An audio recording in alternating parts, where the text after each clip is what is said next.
Hi, I'm Joey Michael Ruhala. I been the guy behind this YouTube channel for at least 9 years, and recently I changed the name to Winston Chadwick because I'm trying to do some things different this time around.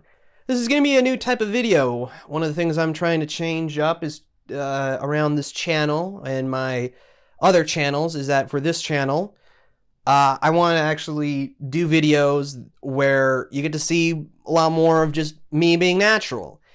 Something that I am realizing I am not great with when there's a camera in front of me or it's just me on my own. Despite the fact that I'm actually, I talk to myself a lot when I'm alone and whatnot. This video is not going to be great. Or maybe it might be really good. It might be the best video I ever done. This is probably what's going to get me to 1 million views. If that is the case, then I have a lot of fucking questions to ask. I mean, Jesus Christ. First, I want to start off and explain some things before we actually get to the video itself. Not like you're just riveted to see my entire DVD collection, or you probably are. I shouldn't judge. Sometimes we judge each other a little too much when it's kind of uncalled for. I want to explain some things, even though I did explain it in a post on YouTube where I announced that I am opening up 2 other channels. One of them is not open right now, and the other I'm actually trying to not promote so much because there isn't a whole lot of videos on there just of yet. There's so far, I think, 2. I'm currently working on the 3rd, and to explain better what these channels are going to be for, one of them is going to be Kangaroo September presentations.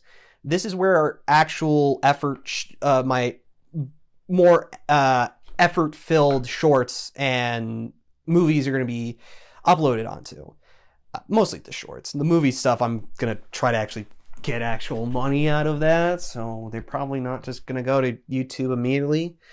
Not to judge anybody on that. That's where certain shorts like Night it's going to appear on. I probably am also going to be using that channel for other productions in collaborations since I have the gear. I have something occurring in the springtime that I managed to weasel my company into, or my studio into.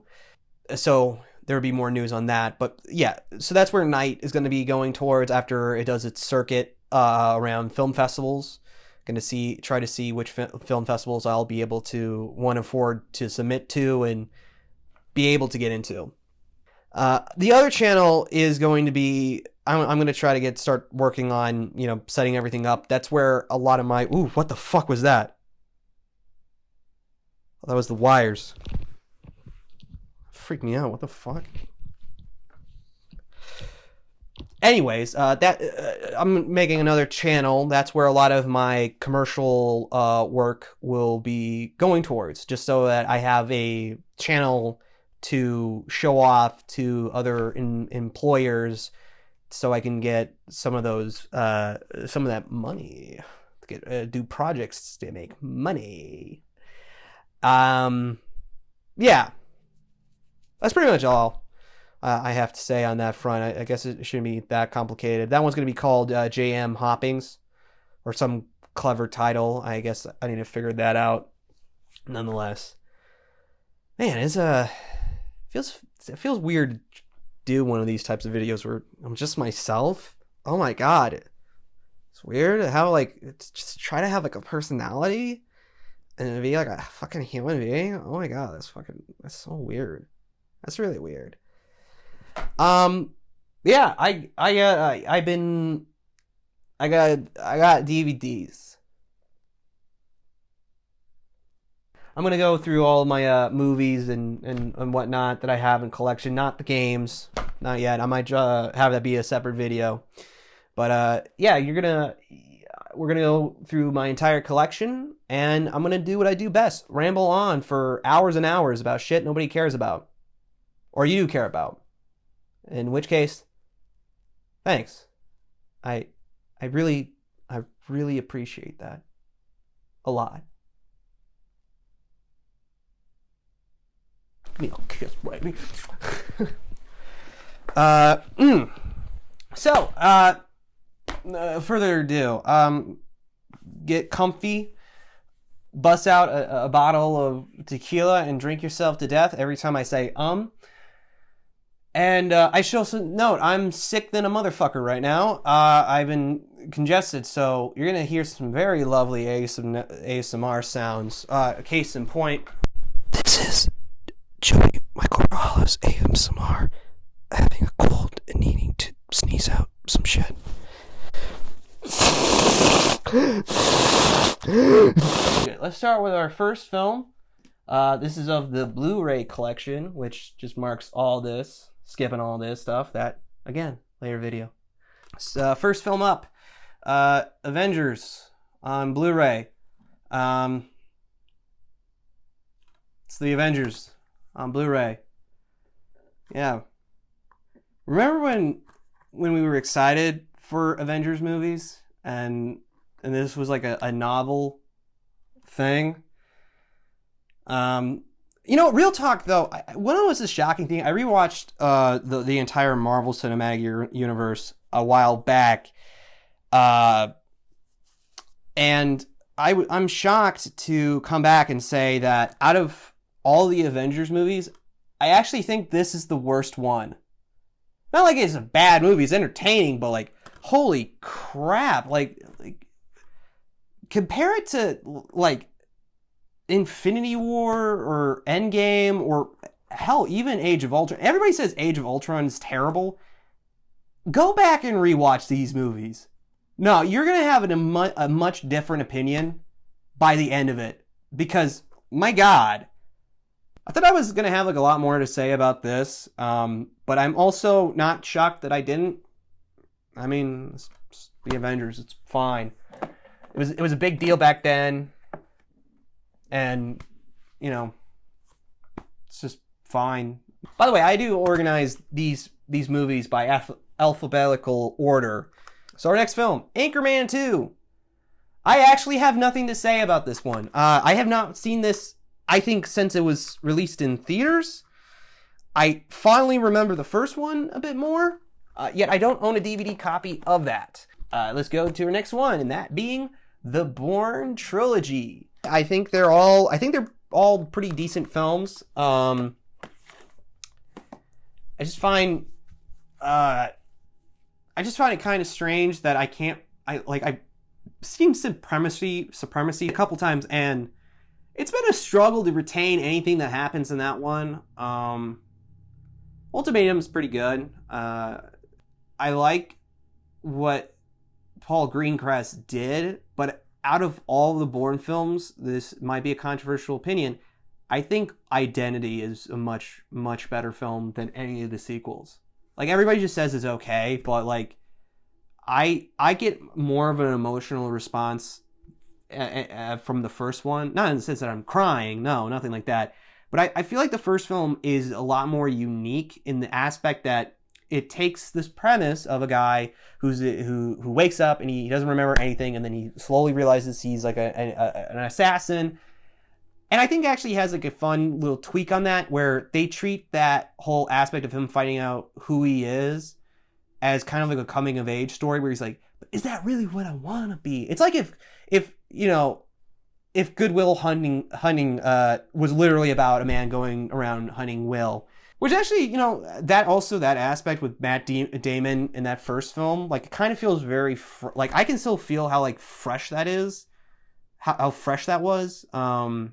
Just like of this drama guy, he goes off and he does an action film and kind of comes at it like a drama guy. I also think the fight scenes are in the first one are just a lot better than, they're definitely better than Supremacy's. Like,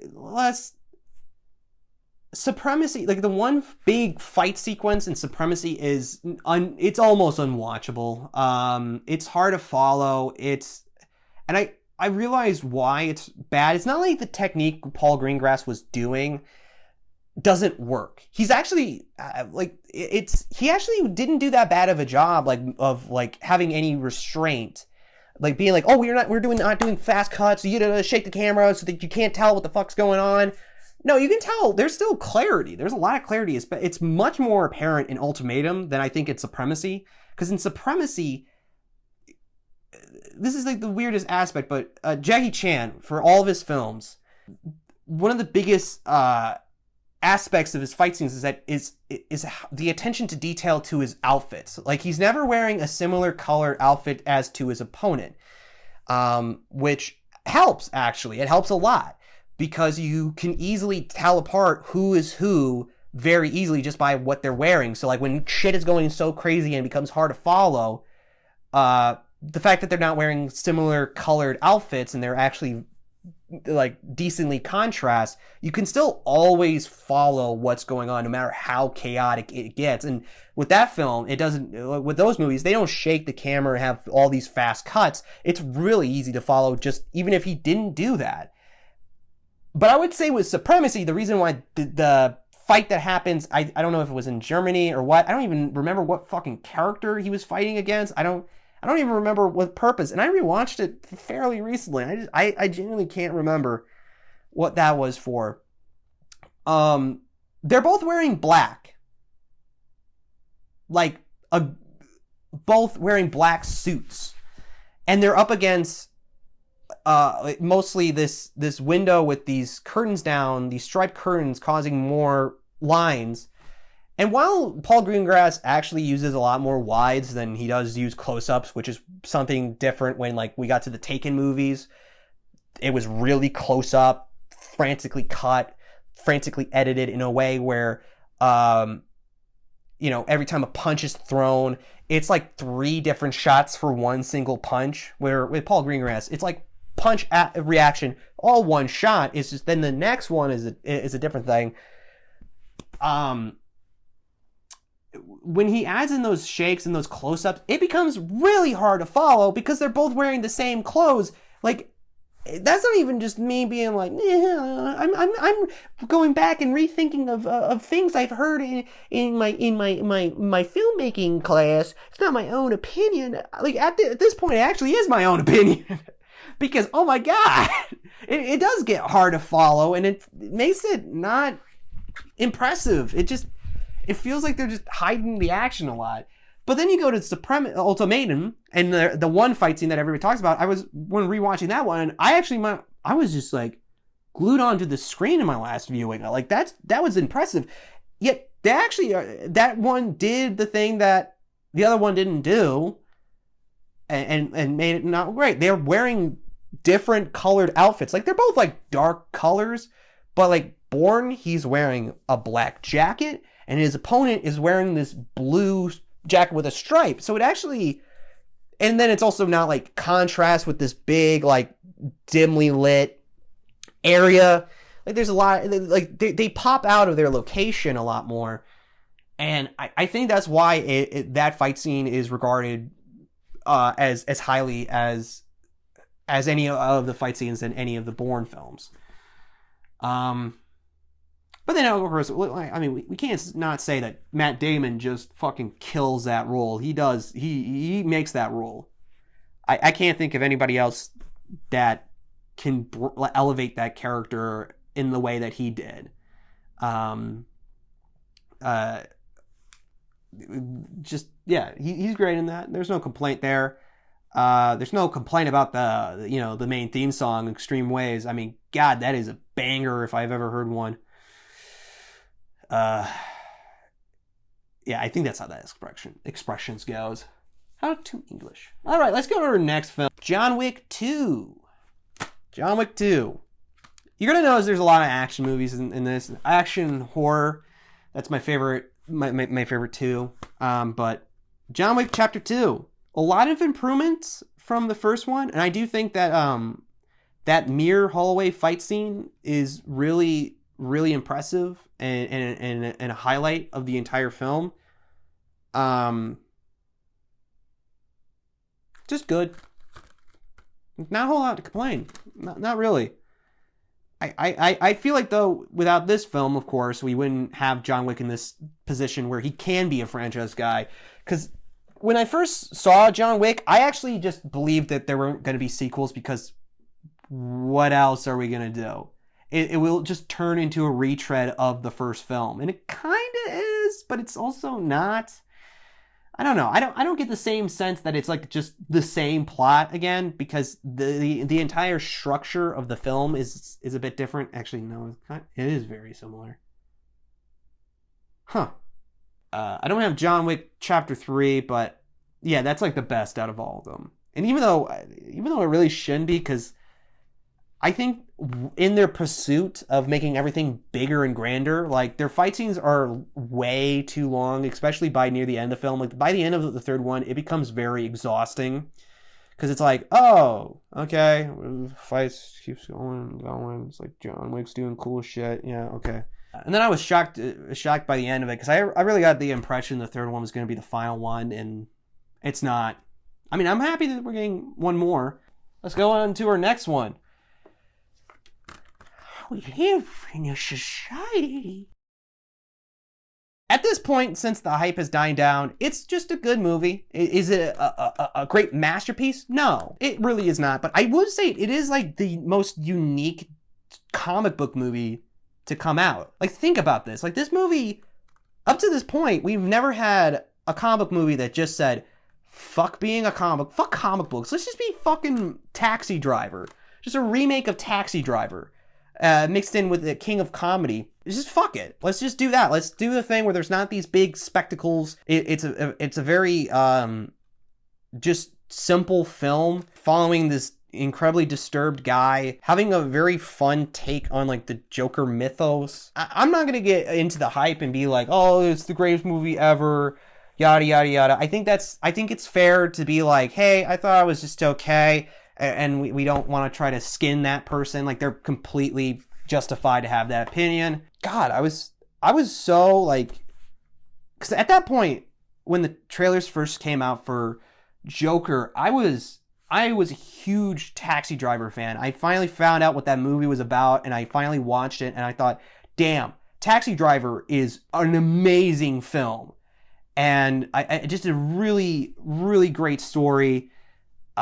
Executed beautifully, and yet they finally, for some fucking reason, did it with Joker. I mean, really, when they announced they were gonna do a Joker film, I was like, how and why? Because without Batman as the protagonist, like, Joker, like, he's always been the best villain out of all of them. How are you gonna make a film? And to see what they did, I mean, the way how they did it was like, I don't think Marvel is ever going to do anything like that. And DC, I also think, is never going to do that again. I mean, they're doing the sequel, which is going in a different direction, a very weird direction that I'm very excited for it to just be a musical with Lady Gaga in it. I think no matter what, you are going to say, hey, that is unique to this genre. I think that's all I have to say for Joker. Good movie. Good meme. Good meme. Did it deserve to win an Oscar? I think just a nomination is fine. You know, oh yeah, Parasite won that one. Oh fuck, I should get Parasite on DVD. Kingsman: The Golden Circle. Dog shit. Dog shit. I haven't seen it since I saw it in the theater, but I remember when I saw it in the theater, I thought, dog shit. Red headphones. Any of you guys are Brad taste in music consumer as I am. Next film, La La Land. I think the only movie that I have that could be a date night movie is a one about a relationship that just can't strike. Yeah, I also think this is probably not going to be a great date night film. I got a kick out of it. I was happy to get, a Blu-ray copy of the film. It's been a while since I've seen it. I'm not much of a musical guy, but yeah, two great performances. The director really, I think it's the same guy as Whiplash. Yeah, he's good. Makes good movies so far. I haven't seen any. I don't know if he made anything new recently. Probably at this point he has made something, but wasn't that Babylon movie his? I heard okay things about that one. if that was him. But yeah, a good movie. Not enough songs for me to feel like they can justify the musical aspect.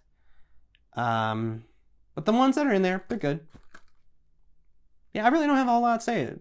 Good movie. Whiplash, not Whiplash, but Moonlight. Much better movie. Logan.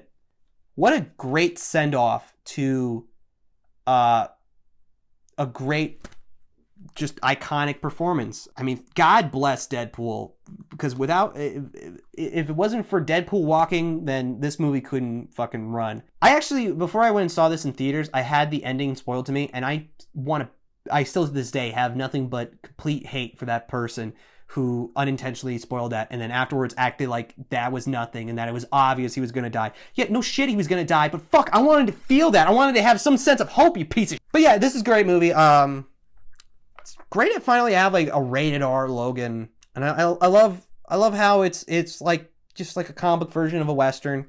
Good movie. Reanimator. Now this is a movie. If you've never seen Reanimator, check it out. You will be shocked to find out that it was written and directed by the same guy who wrote Honey, I Shrunk the Kids. If you don't know what Reanimator is, unlike a lot of these other films, I have to kind of explain it. Reanimator is simply a film about a guy who invents a serum that can bring the dead back to life. Problem is, they come back as these weird rage-filled zombies that will attack people. He's also in this new university, trying to study there, and he moves in with a guy who's in a relationship with the dean's daughter, but it has to be a secret. And then the professor, one of the professors that's teaching this main guy, he wants to bang the dean's daughter, because he's I had something, but I failed on that one. And it's a horror comedy, and it leans more towards the comedy. The horror aspect is not its strongest. It is a cheap film. When you watch it, there's tons of parts of it that looks really, really cheap, but I love this film. I've put it on for certain people, and we've all gotten a kick out of it. Barbara Crampton is, I think has to be one of the most fearless actresses. Like, not even just talking about the scene. If you've never seen this movie and you don't like gore, just watch American Beauty. They actually will talk about that scene. Surprisingly, this movie is referenced in American Beauty. Out of all the films they could have referenced, they referenced this one, and I have respects for that film, for bringing that up. But not even just talking about that scene alone, just of the fact that she agreed towards it. Going back and rewatching it, like, she adds a lot more to this character than probably what was required. And I have nothing but respect towards that actress. She's great. She's great. Oh, Jeffrey Combs. Oh, he annihilates this character. He is so fucking good as Herbert West. He is just he is chewing the scenery like a diabetic person in a candy shop. It's just, I'm going to try to have jokes in there, and they're probably going to be trash, but that's what happens when you touch yourself at night. On to our next movie. Our movie is Star Wars, the OG collection, the only films you should ever fucking watch. Let's be real. None of these other Star Wars movies. Just stop with the Star Wars shit. I genuinely am sick and tired of seeing, and I don't care if the newer stuff, if like the Arden show is good or the Obi-Wan show is great. I don't care. I do not care. I've been burnt too badly by this series. Fuck this movie. I've reviewed that. Rogue One. If you say anything great about it, I know there's some good qualities, but really, I feel like it's coping. I feel like it's genuinely coping. I'm tired of it. I think Star Wars cannot work as a franchise. I said it. They cannot be. I'm bored. I'm bored with Star Wars so badly. And as a kid, I loved this series. This was my family series. You know, my mom introduced me to it. I loved it. I loved this stuff as a kid. This stuff was cool. This stuff was entertaining. It was charming as hell. I was trying to actually rewatch A New Hope on a VHS tape that I still have. Yeah, I still have a TV that could play VHS.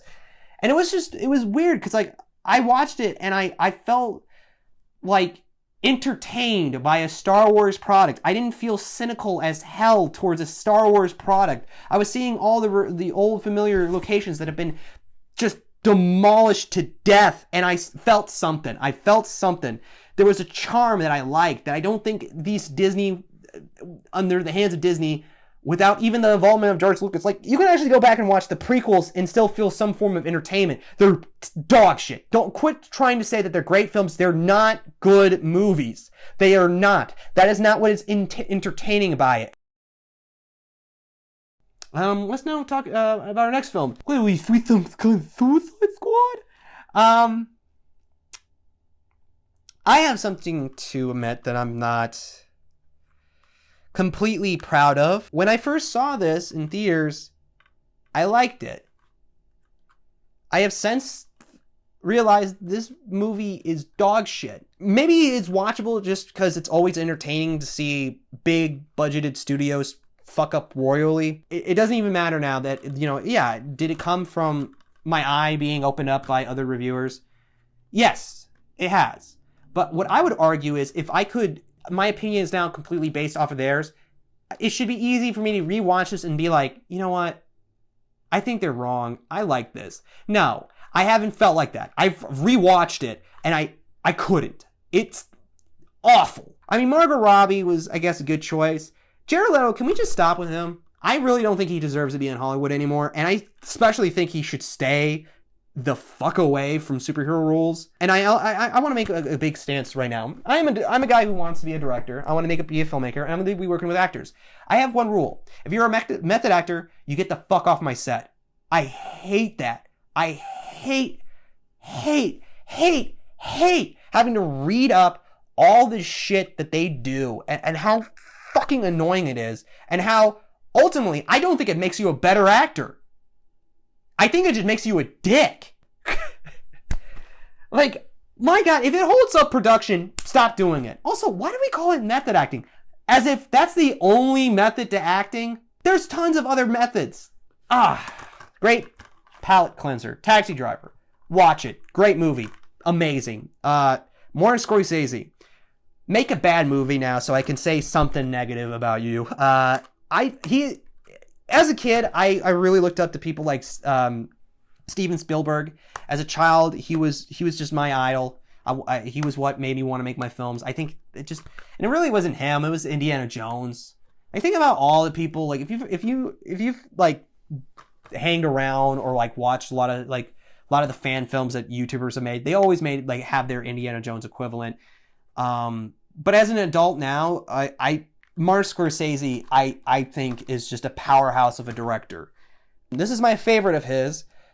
Next film, another movie you should watch if you've never seen it. Motherfucking Raid 2. What can I say? I would say I think the first Raid is a lot better than the second. One, it's a lot more deserving of being called The Raid, since it's all about an actual raid. And I don't even think there is a scene of a raid in technicality. But these fights are incredible. They're just breathtaking. And I think overall, I think it has a much better story than the first one. But I enjoyed the simpler concept of the first film a lot more. But yeah, the worst I can say is that the movie ended at one point. That's like the worst thing I can say about this film. It's just awesome. And Garrett Evans. Why did I struggle so hard to say that? I think he's an incredible action director, and it's even more insane when you watch the film and it's all in this. You know, it was made in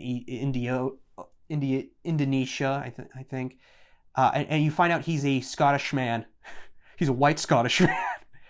Another great movie, though. I actually do have bad things to say about it. Upgrade. Really great movie. I think its ending, I needed some time to adjust towards. And I do think it really is slow in the beginning. But what a great revenge film. What a great sci-fi film.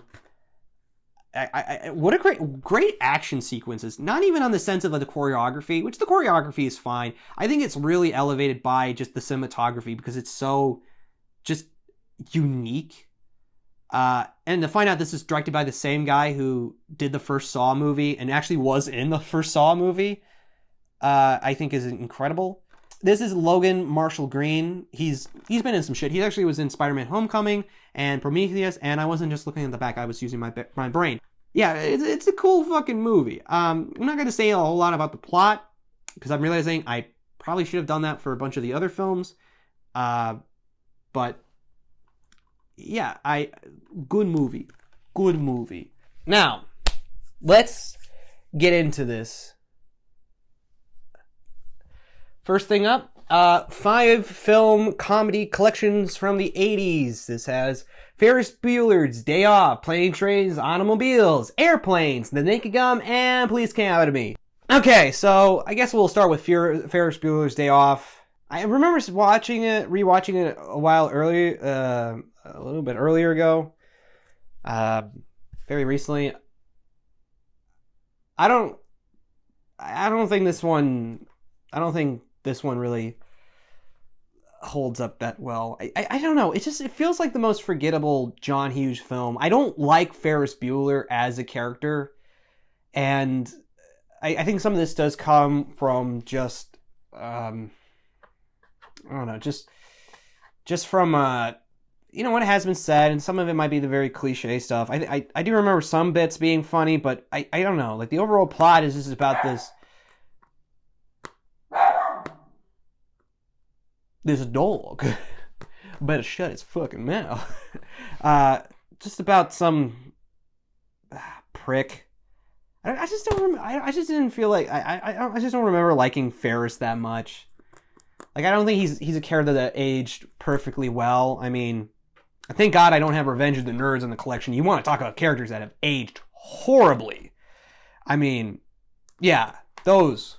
Then again, I have not actually seen Revenge of the Nerds. I've just gotten the stick-ups and whatnot. And I've seen plenty of 80s comedies, especially teen comedies. And there are some like, the Me Too shit is not surprising.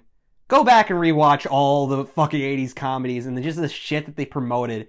And they were like, well, no, it's funny. But they don't even go at it with like this, like, hey, it's funny because it's really fucked up and you shouldn't do that. They kind of do it in a way where it's encouraging. They do it because, like, in their mind, it's like, it's funny because it's true. Sometimes it's not fucking funny when it's true. Dad. I gotta rewatch Planes, Trains, and Automobiles. That fucking movie, the first time I watched it, is just hilarious. John Candy, rests his soul. I mean, God, what a treat. What a lovable, huggable piece, motherfucker. Like, Jesus. The warmth he gives, and like that character, like, in Planes, Trains, and Automobiles, who doesn't know somebody like John Candy, that type of guy? I mean, and then Steve Martin, he's hilarious, and then I love how this movie is rated R, because it really shouldn't be rated R. It's more of like a PG at the time, or a PG-13, but it's that one scene. It's that one fucking scene. As a kid, it blew my mind. Just to watch it, as my parents were cool with that, because like overall the film itself is not, there's not like a big problem. I remember there being some boobs, but they're like on the picture frame of the cab driver's door. Like, really, it is like a soft R, as soft as a rated R film can be, because it's actually like something I feel like you could cut out the stuff that made it rated R and it works just fine. But I kind of respect it for just randomly deciding, fuck a wider market. We don't need that. Let's just go with this one scene where we say fuck way too many times. It's not even the first F word that got them the radar. It was like the 57th. Airplane's interesting because I actually feel like it should be rated R, because literally there's like boobs that just pop out of nowhere in front of the camera. out of nowhere. And it's still, let's see, Airplane, still rated PG. Those are some PG boobies. Airplane, I think one of the greatest comedies. It is the definitive spoof movie. It's the only spoof movie. Don't fucking correct me. Then we got The Naked Gun. I mean, what can you say about these two films right here? You can't say anything more. They're brilliant. A fun fact, to people who don't know this, The Naked Gun is actually a movie that was made. It was actually originally part of a TV show called Police Squad. It was canceled because it was too funny. I'm not making that up. Police Academy. I've only seen this movie once. I remember it being very funny. That is it. I have no other opinion. I guess it means I should rewatch it. But let's see if I actually have the disc. Fun fact, a lot of these don't have the discs that are reported to be in there. Son of a bitch, get out. Say what you want about fucking flaps. Oh no, King Kong's in this. So I'm getting a sense that maybe Police Academy is not. Actually, it is. Oh wow, it actually is in there. Oh, that's disappointing. The two movies I don't have in there are The Naked Gun and Airplanes. I actually don't have the DVDs for that.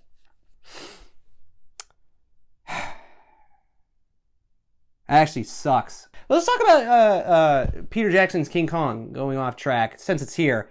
I love this fucking movie as a kid. I went and saw it in theaters, and it was just my fucking jam. I loved it. I love gorillas. I'm not even going to say I love King Kong. I thought, like, even the original. I didn't fucking watch the original when I was a kid. That was in the 1930s. I did recently watch it, and it was a fun experience. Like, I actually kind of got the hype. Like, King Kong was cool. It was just... I think it also, like, at this point now, it has a lot of that, because it's old, and you can see a lot of the quirks of an older film. It has that charm. And I think that does a lot nowadays. I don't know. It was a cool experience. You know, it was something new, and new for me. I mean, it's old as shit. It's been around for decades. It's had technically 3 remakes. I'm not counting Kong Skull Island. All right, our next films. Back to the Future. It's been a while since I've seen any of these movies, but again, what hasn't been said about them? I even remember liking the third one. Next film. Coraline. Yes, Coraline. Fucking wonderful watch. I rewatched this actually very, very recently to prepare for Halloween. And yeah, it's a perfect Halloween movie. It's just, god damn, the claymation is just incredible. The amount of hours having to put in just to do that, like, I can't comprehend this. I can't really comprehend how they do it. It's just, it's insane. And Coraline is just, it's a cool movie. It's a cool movie, cool little kids film. It's a great introduction to fucking horror. It is nightmare fueled. Even as an adult, like, the premise is so fucked. The villain is trying to take her damn eyes. I'm gonna, like, eat your soul by removing your eyes and sewing buttons in it. That's like some Jeffrey Dahmer shit. In fact, they put that in there, and, like, yeah, and Linka, I mean, hey, pretty solid. I still haven't seen Paranorman. I did see that one, I forget what the title of that samurai film they did. I know they did Box Trolls. I have not seen Box Trolls. I know there's a DVD in my old home. I haven't seen it. I don't really plan on watching it. I think I'm good with Coraline. Oh, let's talk about the music in Coraline. Jeez. I mean, how that just... It entrances you. I that's the only soundtrack from, like, a kid's film. Actually, no, I've listened to a lot of those, but I like that one's really great. Like, I love the just kind of the one that plays when she's just walking around. But yeah, I remember as a kid with the opening, at least, with that musical number and all that. It reminded me. I wonder if I can figure out how to properly explain it. It reminded me of certain, like, stage performances, like, actually just kind of, like, sitting down and just seeing the plays and like the kind of the texture of like the pamphlets and that weird aroma smell you kind of smell from like an actual theater stage. If any of this makes any damn sense. That sensation of just kind of being there and that weird warm but kind of cold environment. The lighting, the tangent lights, if that's the right lighting choice too. I don't think it's forensic. Might be tangent. I went to college for this shit. But yeah, just everything about that. And then it's a fun little story, and it teaches kids, hey, you know, bravery doesn't come from not being scared of something. You know, you could be shitting your pants throughout the entire time. Okay, next film. The fucking Crow, man. This is just, I love this movie. I love the comic more. I think I might be the only person besides a select few that's excited to find out that they're remaking it. Because while I love this movie a lot, I still think there actually can be things fixed about it. And I get where, like, some of the problems might lie from the main star being killed. Ugh, that's a bad omen. Or song, yeah. Killed on set. But yeah, I feel like there was a lot that was cut out. And again, I know why it was cut out. That I feel like could be very important to the narrative. Not too much to not be able to enjoy it. But yeah, this is a cool movie to like to rewatch, especially nowadays. Just like the style of it, like it feels like a 90s music video, which is actually, it was directed by somebody who did do 90s music videos. It was an early introduction to the grunge rock era, the gothic rock, punk rock scene. Again, it's another thing of you know, what hasn't been said about The Crow. Clerks, a essential film for anybody who wants to be motivated to make films. I really think this is the only, like, tolerable thing Kevin Smith has ever made. I am going to go on that bold of a list. I know there's tons of other films that he made right after Clerks, but I don't think they've ever hit the same critical respect as Clerks, and have always carried some weird baggage with Kevin Smith. I don't know if I said Kevin James beforehand. It was when the first time I ever saw this movie, I bust out laughing at the part about the dead cousin trying to suck his own dick. There is some quotable shit in this movie. I think at this point it's more held up by just by a phenomenon I feel like occurs with every filmmaker that's now well established in the industry. When you go back and you rewatch their first film and kind of like, wow, it's so like not of the same caliber as the things they currently do, but it's charming. Yeah, also relatable, I would say, to anybody who's had to work clerk-like jobs. It's essential. Again, it is of films, the Daniel Craig Bond collection. I like Daniel Craig as Bond. He has been sort of my gateway into Bond, unlike Sean Connery, which, I mean, it could be just a case where I haven't watched it in a while, and when I first watched it, I was kind of in a different mindset. So I might re-watch the Sean Connery ones and be like, wow, Daniel Craig kind of sucks as Bond. I do feel like it is kind of a mixed series. People love Casino Royale, and when I watched it, I thought, hey, this was pretty cool. Everybody hated Quantum of Solace. I kind of like it. I think it's okay. Then Skyfall, which, I mean, don't even get me started on the Adele theme. But then again, Spectre really was not anything great. No Time to Die, I thought it was, I think it's kind of a mess. I heard that they did rewrites and they got the girl who plays Fleabag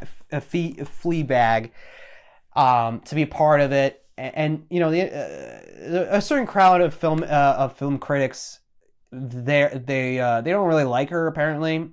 I thought her jokes were fine. I felt like they were very out of place for Bond, especially this Bond. I mean, it was just like I could tell when a rewrite happened, because they were always just trying to add jokes, and like the jokes were like not bad. They didn't go in the route of like disrespecting Bond in any way. They actually were like, well, okay, for a different Bond series, Bond interpretation, this is fine, but for this one, it is so jarring. I just remembered it being jarring. Now we're with the big fuckers. Dawn of the Dead. I think I like everything that George Romero has ever done, even the bad stuff. I finally watched Diary of the Dead, and wow, it was terrible, horrendously dated. There were some like stuff that he did, like certain locations. Like I like when they went to the college dorm, because it reminded me a lot of weirdly a lot of the kind of like modded zombie games that were kind of made using certain engines from like the Land of the Dead game. Dawn of the Dead, I think the original is a lot of fun. The Zack Snyder remake is the only thing he's ever made that is really good. All right, we're on to our next thing. The Dark Knight Rises. Have not seen this film since the theaters, and I don't really care to ever really rewatch it. I'm going to have a hot take on this. I don't like Christopher Nolan as a director. I feel like it's like pumpkin spice latte. It's like Starbucks for the film scenes, for people like, oh, Christopher Nolan, he's a genius. No, he's not. No, he's not. No, he's not. He makes films that are, in my opinion, way too sleek for me to actually enjoy. The only Christopher Nolan film that I actually like is Memento. That film felt like a film to me. Whereas every film he's ever made since feels like a Christopher Nolan film. Which, that might sound really stupid in the sense that, like, well, yeah, no, a good director should have a particular style. Problem is, I don't like his style. I think he is, in a way, the worst choice to direct Batman, and I actually don't really care for his entire Batman trilogy. The only one that I could have been interested in is Batman Begins, because Gotham actually looks like Gotham. But then immediately, but even that film sucks because the cinematography for fight sequences are some of the worst of all time. It is the problematic redo of the Bourne trilogy, whereas all of it is to hide the action. The first time it happens, it makes sense. Batman's just in there and you're kind of in the mindset of the criminals. That's actually cool. Every other one is just dog shit. And that's why people, I think with that one, nobody really cares about Batman Begins. Everybody cares for The Dark Knight. Actually, for this trilogy, I don't think people really like it. Now that you think about it, because there's been a lot of complaints about the third one, and the third one was only made for commercial reasons. Like, wasn't it that he was like kind of forced into making it? In comparison, I think The Batman with Robert Pattinson is a far better Batman film than the Dark Knight series could ever try to be. And I know how insane that could be. The only thing that the Dark Knight series has over Batman is that they have a way better Joker. Deadpool. First one was funny, second one was better. Desperado. Robert Rodriguez is, I think, one of the coolest directors ever. Not everything he's made is good. A lot of the stuff he's made has been, a lot of stuff he's made is bad, but he is a impressive director. El Mariachi was a film I finally got to watch, and then going back to watch Desperado and see the beginning and actually have context for the beginning of Desperado, because to me, I kind of got it, but I didn't. If you really want a good, solid Mexican version of a Hong Kong shoot 'em up, this is it. Die Hard. Christmas classic. Die Hard 2, Die Harder. If you like Die Hard 1 and you want more of it, for some reason, this isn't that bad. The Dirty Harry collection. I've seen all these movies at least once, and they're all right. I guess Dirty Harry's kind of a cool character. These movies are fun if you want to go back and watch fascist police officers. Go ahead. Make me gay. I know that's a bit from inappropriate comedy, but when I originally thought of that joke, I did not know about that movie. All right, our next thing. Ooh! Again, another essential film to watch if you want to be inspired to make films. The Evil Dead. I love rewatching this movie. It is so not perfect, but it's so charming, and I really do think it does show off the potential that these guys had. What can you say? We're getting another Evil Dead movie pretty soon. I saw the trailers for it, and despite the fact that it doesn't have Bruce Campbell in it, I'm fine with that. I'm fine. You know, he killed it as as Ash Williams for so long. I'm happy we even had like a TV show with the character, that there's been that amount of love and support for him. I think Bruce Campbell is probably a natural treasure. It's like I have dementia or something. So, Evil Dead.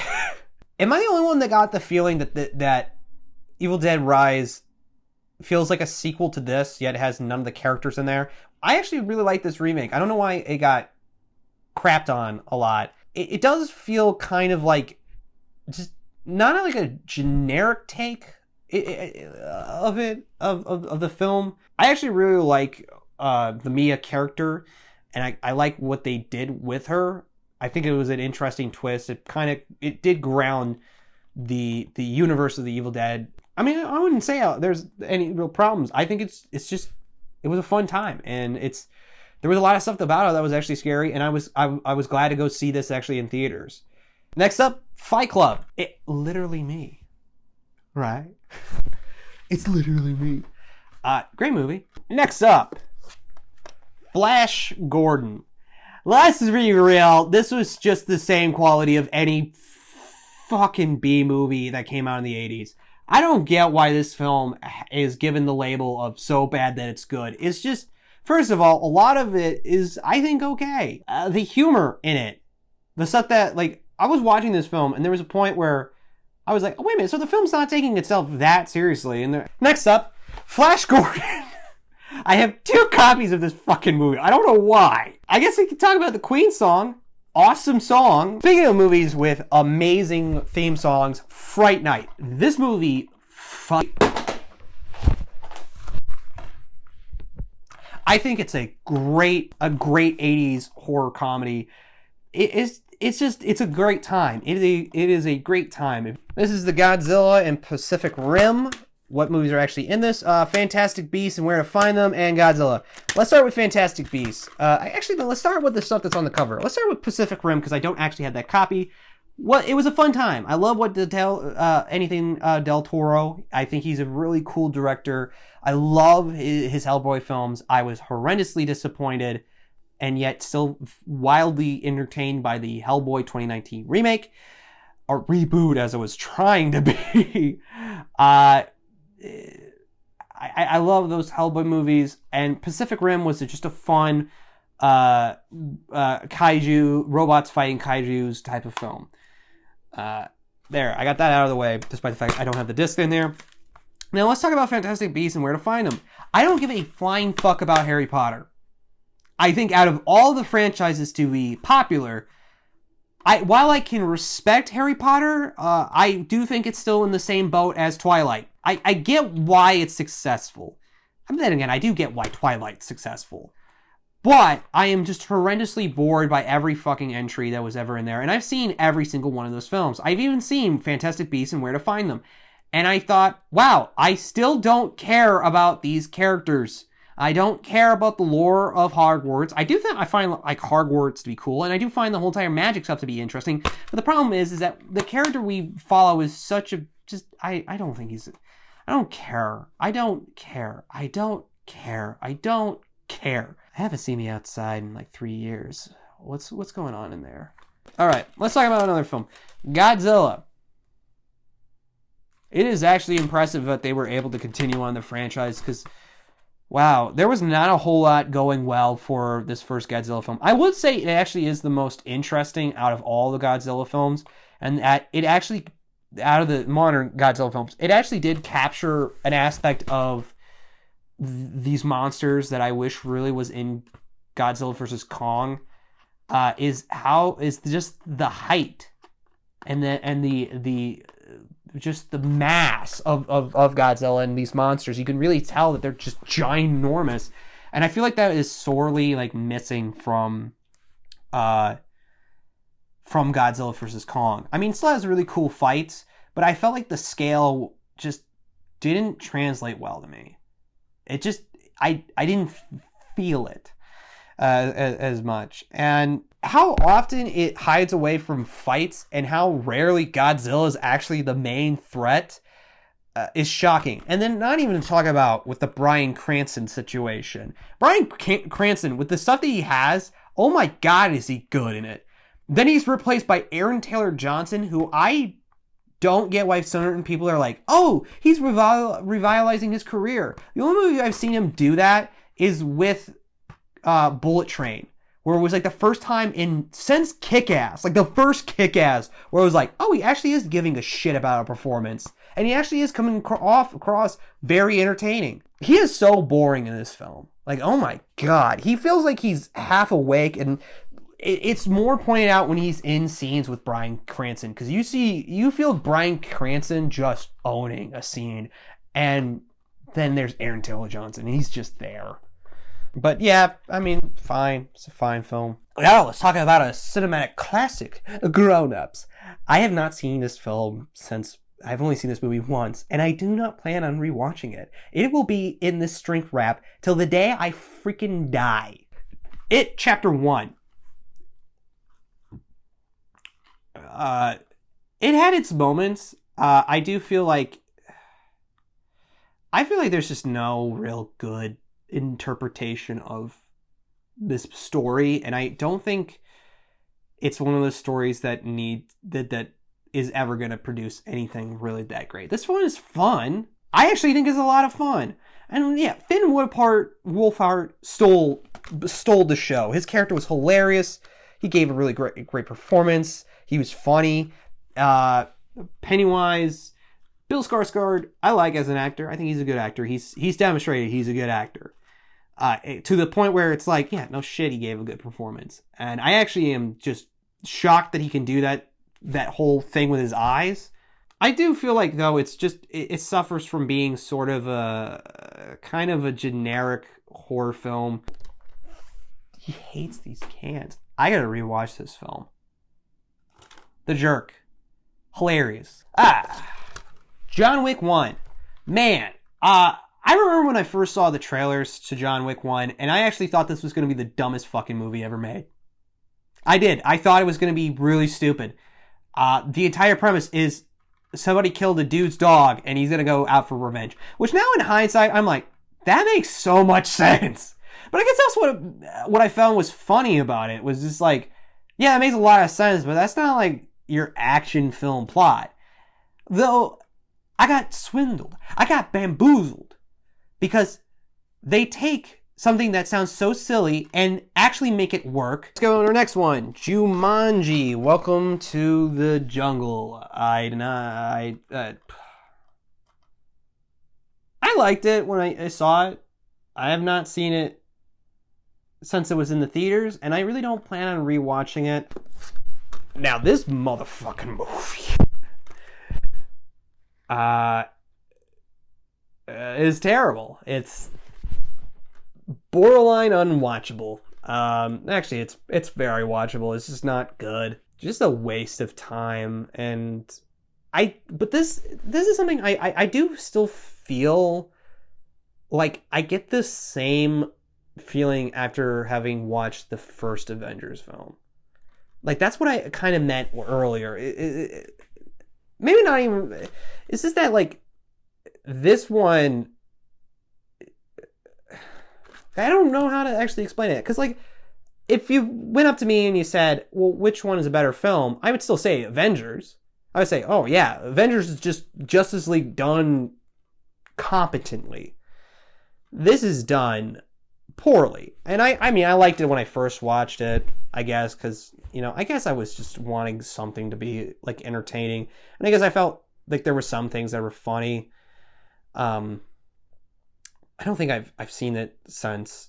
Actually, no, I think it was in a hotel with my family, and 3 guys in masks, ski masks, came in, broke my dad's legs, and wrapped us up and said, "Watch this movie, or we're gonna blow your brains out." Kingsman, The Secret Service. Just watch this and don't bother with the sequels or the prequels. After watching this, just avoid any movie, just in the case that it could be Kingsman: The Golden Circle. Land of the Lost. What's actually in this? Land of the Lost and Talladega Nights. Oh, shit. Talladega Nights. Both great films, funny films. I would say this is very underrated. Talladega Nights is just hilarious. Comedy gold. I peak Will Ferrell and John C. Reilly. It makes me forget about the absolute torture that was Holmes and Watson. That movie, they should be deeply ashamed of themselves. That is the worst movie, I think, to potentially ever have been made in the world of comedy. Lost Boys. Meh. Mad Max Fury Road. Rewatched it recently. Kicks ass. It's impressive. It's great.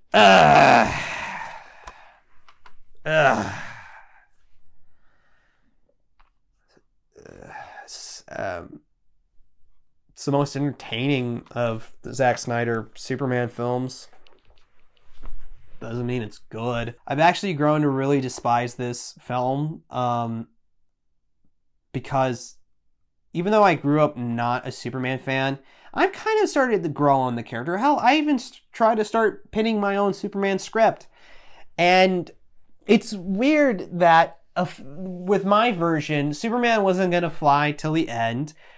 His origin was different. Krypton isn't mentioned, yet it still felt like a very faithful fucking Superman film. Because you know one thing? Throughout the entire final fight, my Superman would be trying to get the damn villain out of the freaking city to not cause mass amount of destruction and death. There's no working around that. I already watched this movie. He makes sure people, that the villains get into populated towns. That's not Superman. He should be hyper-focused on getting these mother humpers out of the town. It just sucked. It sucked. Zack Snyder is, I really do believe he is the worst choice for Superman. Because it is obvious and very clear and prevalent in all of his films, he doesn't really care for humanity. With just how willing he is to go to mass amount of destruction, something that was like criticized in Batman versus Superman, then immediately done for with the laziest of lines for how like he wants just mass amount of destruction. It's just wrote the script. Funny movie, quotable as hell. I love Monty Python. I think they're hilarious. I think they have really good bits, but I would say to most they are maybe a little too British. But yeah, good. It's a classic. It's funny. I know people really like Life of Brian more, but I don't know. I've just always kind of digged it with the Holy Grail a lot more. Ugh. Am I getting comfortable or am I getting bored of this? Nice Guys. Good movie. Great movie. Hilarious movie. I am so ungodly disappointed in humanity that this film flopped and that we will not see a continuation. I literally believe this is the best performance Ryan Gosling has ever done, mainly because it's the only performance where Ryan Gosling to me is a very weird actor. He is a guy who can literally have one expression the entire time, yet somehow still convey so many other emotions. And I agree with that notion, but it messes with my brain that it works. This is the only performance where I feel like he does a lot more than just that. Like, his character, like, I actually, despite the fact that I can't remember any character's name, I guess more of probably an issue with, like, what they decided to name these characters. I actually am able to sort of remove my brain, remove Ryan Gosling and just see the character that he plays in there. Then it's weird. Russell Crowe and Ryan Gosling actually have screen chemistry, and it's very compelling to watch these two on there. And again, this is a film where there is so much quotable shit in there. It's like, you want to see my dick? No, dude, I'll give you $20. I already gave you $20. What am I even saying? But yeah, a quotable film, hilarious, a good time. A good time. Speaking of some good times, the original Night of the Living Dead. It is charming to go back and watch a film like this. It really is. To see where it all began is just a treat. It is an absolute treat. I just love the simplicity of these older films with it. Just, it's a classic. It's an absolute classic. Has it aged well? At points, I mean, on a technical aspect, no. Writing aspect, yeah.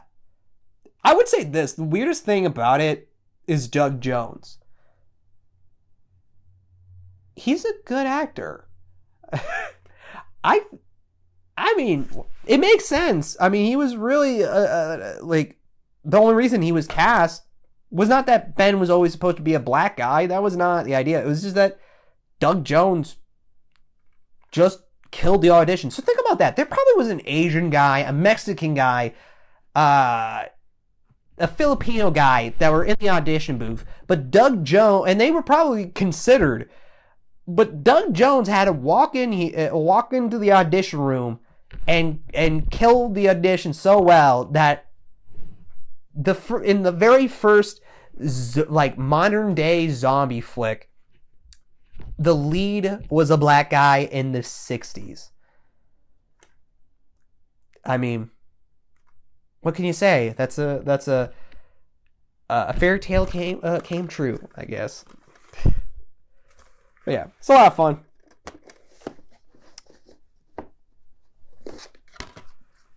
The 90s Night of the Living Dead, directed by Tom Savini, who, if you don't know, Tom Savini is a bad motherfucker.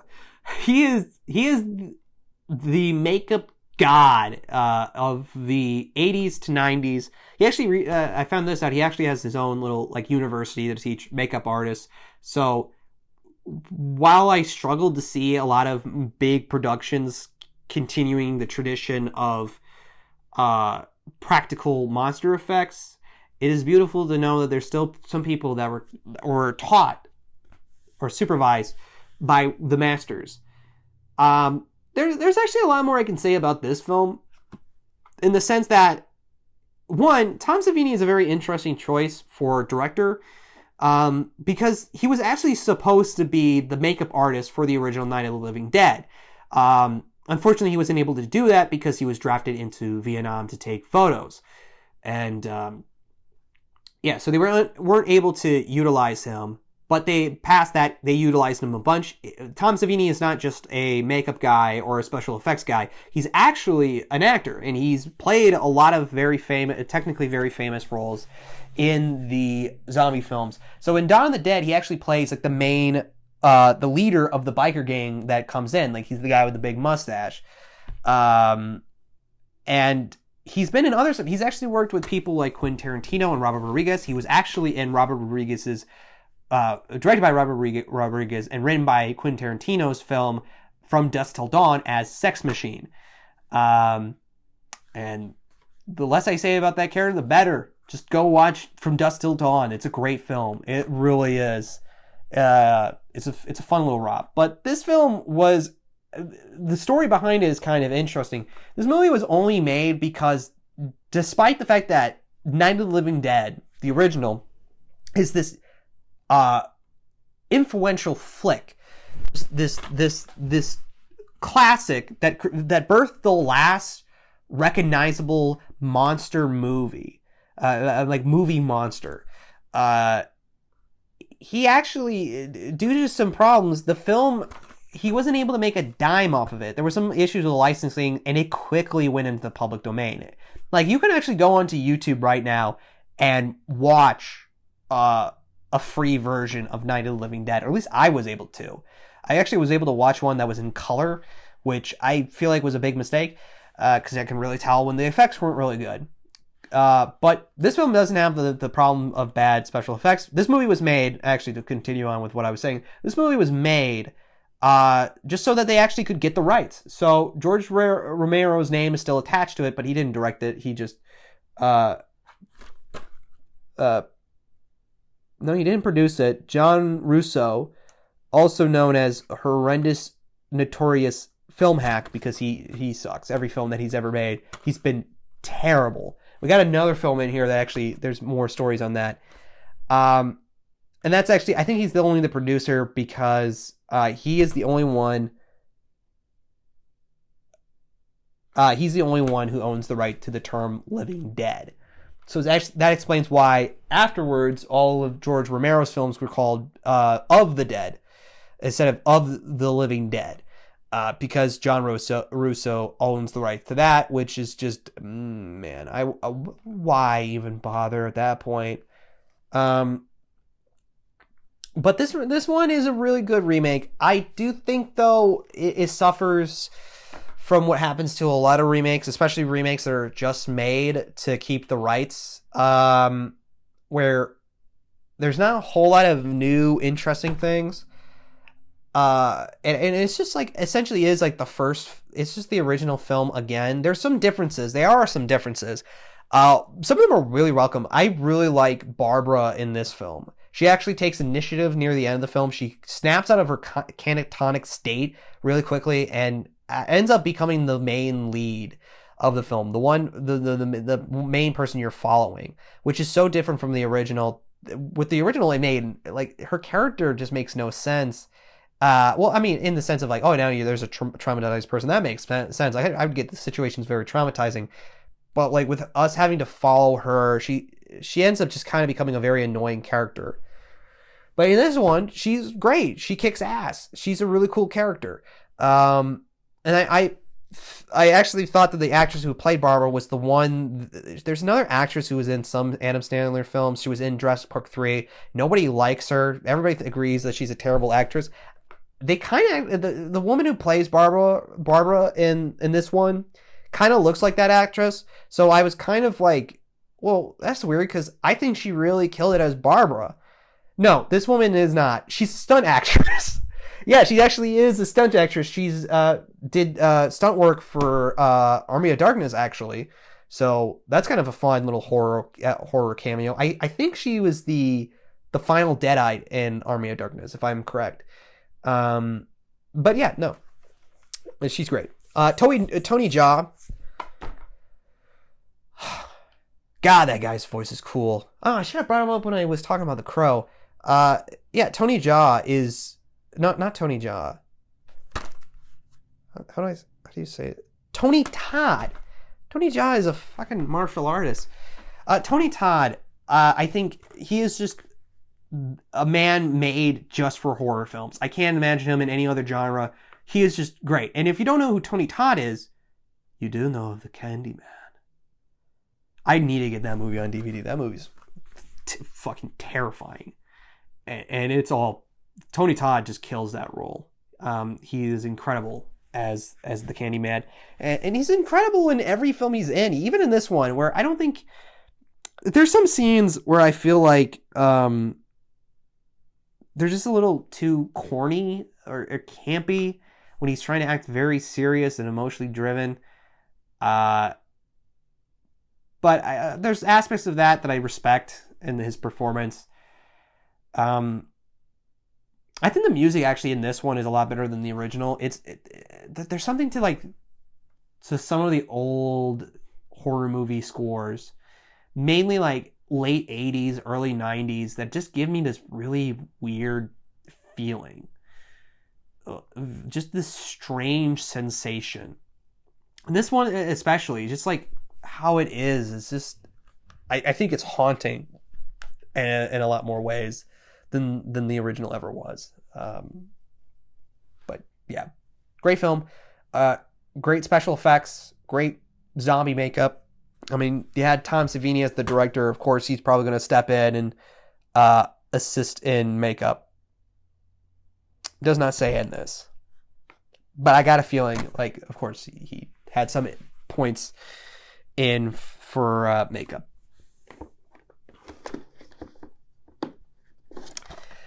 Nobody. I want to say this. I want to go on disclaimer. If you said, "Oh, I didn't like this movie because it's just a John Wick ripoff,"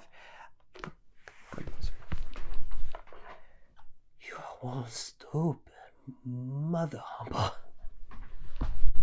I don't get why people keep comparing it to John Wick. The connections to John Wick is so minimal. Like there's this deep world when it comes to certain gangs, yeah, but it's not as intense as with John Wick. I would not say that this film doesn't shy away that it was written by the same guy as John Wick and that there's probably some weird connections. But to me, I would say that it's more of like kind of a modern day version of True Lies, except with a more reasonable guy to play as your secret. He wasn't a secret spy. He was an auditor, an ex-auditor. But like Bob Odenkirk, I mean, here's the best way I can sum up how I feel about this film and about Bob Odenkirk as the main lead in this action film. I am convinced that they should just remake the Taken series and just have Bob Odenkirk be the character. Get somebody who actually like really emphasized looking like a dad. And also, weirdly, I think could actually handle the fight sequences much better than Liam Neeson can. They didn't have to like do fast cuts or anything like that. Like the bus fight scene will never be topped. Never, ever. I mean, but I would actually say this. My biggest problem is that bus fight sequence is the film's peak. And that kind of sucks because that's the very first fight sequence. This is actually, if you didn't know, was directed by the same guy who directed Hardcore Henry, which I think actually has a similar issue, where I think the road shootout sequence is the best fight sequence, action sequence in that entire film, and then everything after that starts to go downhill for me. The momentum and kind of like what the experience is trying to do for Hardcore Henry really only peaks at that sequence, and then it just kind of goes down, and then like the final fight is just him fist fighting a bunch of dudes, and it's like that feels jarring to watch and POV. But you know, it's actually cool to at least see this director do something that isn't a POV film and still come out with some really creative shots. Like, yeah, there's still some cool cinematography in this film, but I mean, really, we're in this for the action sequences. And while after the first fight sequence, I do feel like they start to kind of dip. Some of it makes sense because of character reasons and like where he's at in that story and like how much you actually reasonably can get out of Bob Odenkirk. I feel, it just kind of the initial charm and of the film kind of goes around like this image, which I actually hate this version of like the poster. I don't know why they're going with this as the DVD one, where with all the fists coming out, being kind of a parody of the John Wick Chapter 2 poster. I think that was Chapter 2. Yeah, I think that was, or that might have been Chapter 3 with all the guns kind of circling around him. I think the one, like, with them doing that, like, kind of put this film in a position where, like, okay, we know they're going to make comparisons, but this is, like, purely a comedic version of it, which, even past that, it really has no real ties. Like, yeah, you can find similar beats, but what the problem of what your experience is you're recognizing a writer's tropes. That does not automatically mean ripoff. It means these are consistent conventions or tropes that this writer likes to implement. Past that, that does not mean they're ripping off, because the context of like every single one of those things that appeared in John Wick is completely different in this and recontextualized for a much different experience. I left this film not with the same experience as John Wick 1. I did leave it, though, just kind of convinced that we were only going to get one, but I am excited to know that we are getting a second one. I have no clue how they're going to top any of the sequences that occurred in Nobody 1, but I am here for whatever they do next. Yeah, it was a fun time. It's a fun romp. It's funny. It's charming. Next up, Old Boy, a fun film for the whole family. I mean, what can you say about this film? This movie is, I think, at this point, I've accepted that it probably is the best revenge thriller out there. It has to be. I'm excited to actually have a copy of this movie in my hands. The disc is actually inside my one of my systems, because I was just watching it in between my lunch break for this video. And even just rewatching it now, like there's just so much I love about it. Especially when comparing it to the 2013 abortion failure, Old Boy 2013, directed by Spike Lee. Now, here's an unfortunate little story about me. My introduction to this film is actually with the Spike Lee Old Boy remake. And what's also sad is that was my introduction to Spike Lee.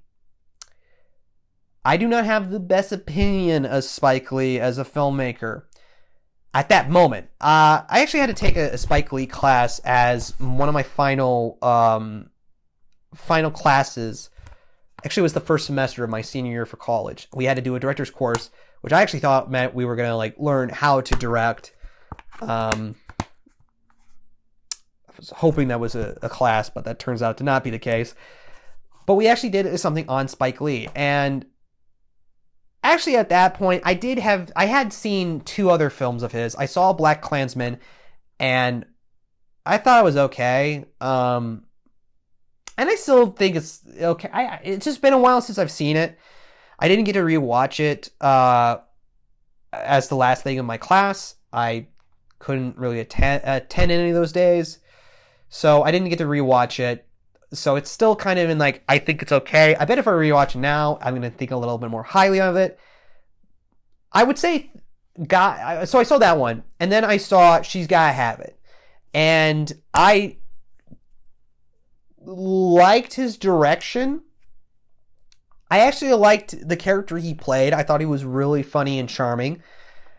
I could acknowledge it was really well written, but I do not care for She's Gotta Have It. I just didn't care for it, especially now after taking the course. I still don't care. I actually think that it makes no sense that that's, out of all the films he decided to remake or do a TV show, it's She's Gotta Have It. Literally, you can sum up that character so easily that I actually think it's to a point where you can't really do a show to keep this character engaging. And from all consensus, it did get canceled. So even though I haven't seen the show, I'm going to go on a limb and say, oh, yeah, there really wasn't a whole lot you could do to flesh this character out beyond what the film did. In the schemes of just the movie, I think it was enough time to really do that character and say what you wanted to say. And I acknowledge that at the time, that was a really interesting character to show off. It wasn't something properly discussed at the time, and for it to be an all black, all African American cast, that's impressive.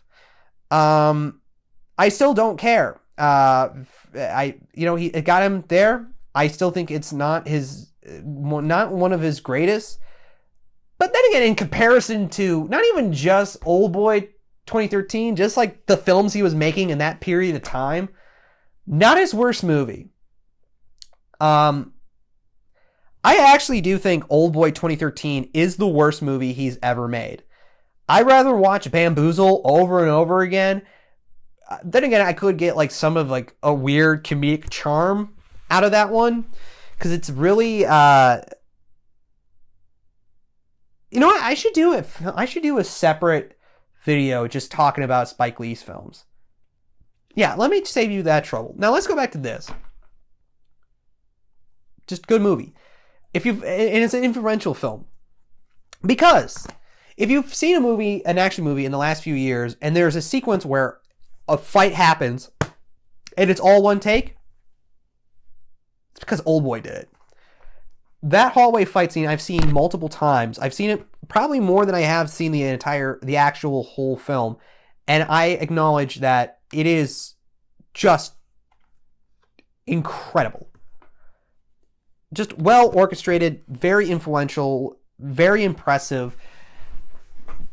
But then that kind of goes through the whole film. I think it is a very interesting movie, even with the twist at the end being, I think, one of the most fucked up things ever. I feel like it's all handled pretty well, and yeah.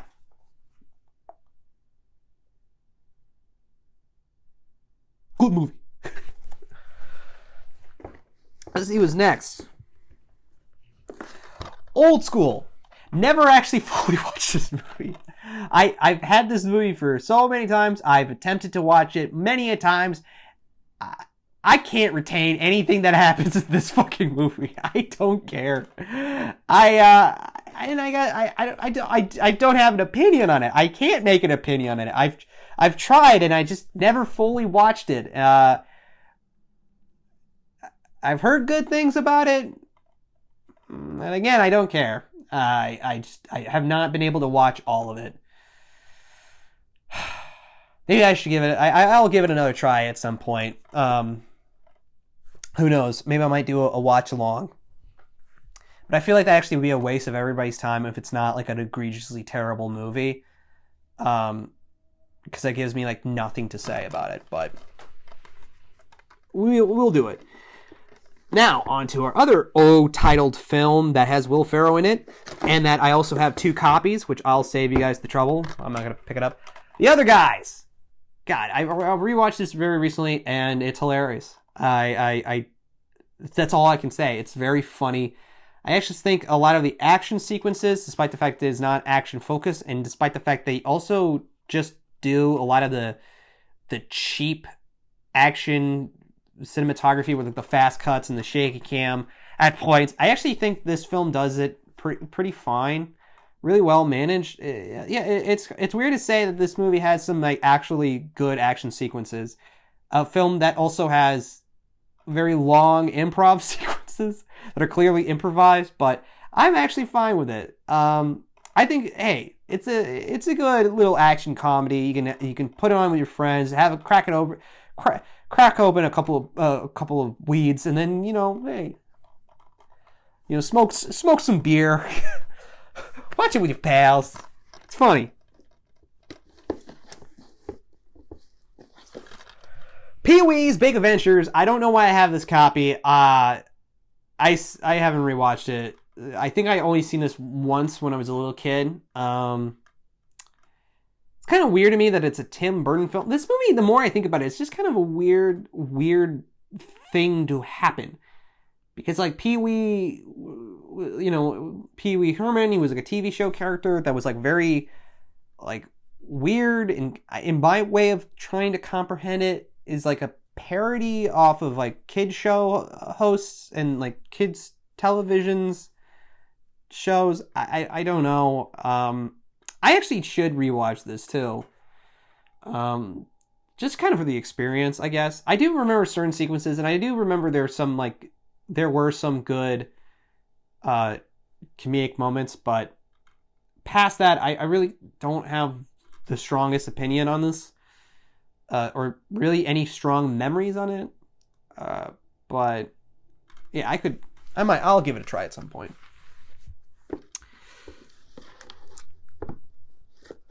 Planes, Trains, and Automobiles. We already did this one. Poltergeist. I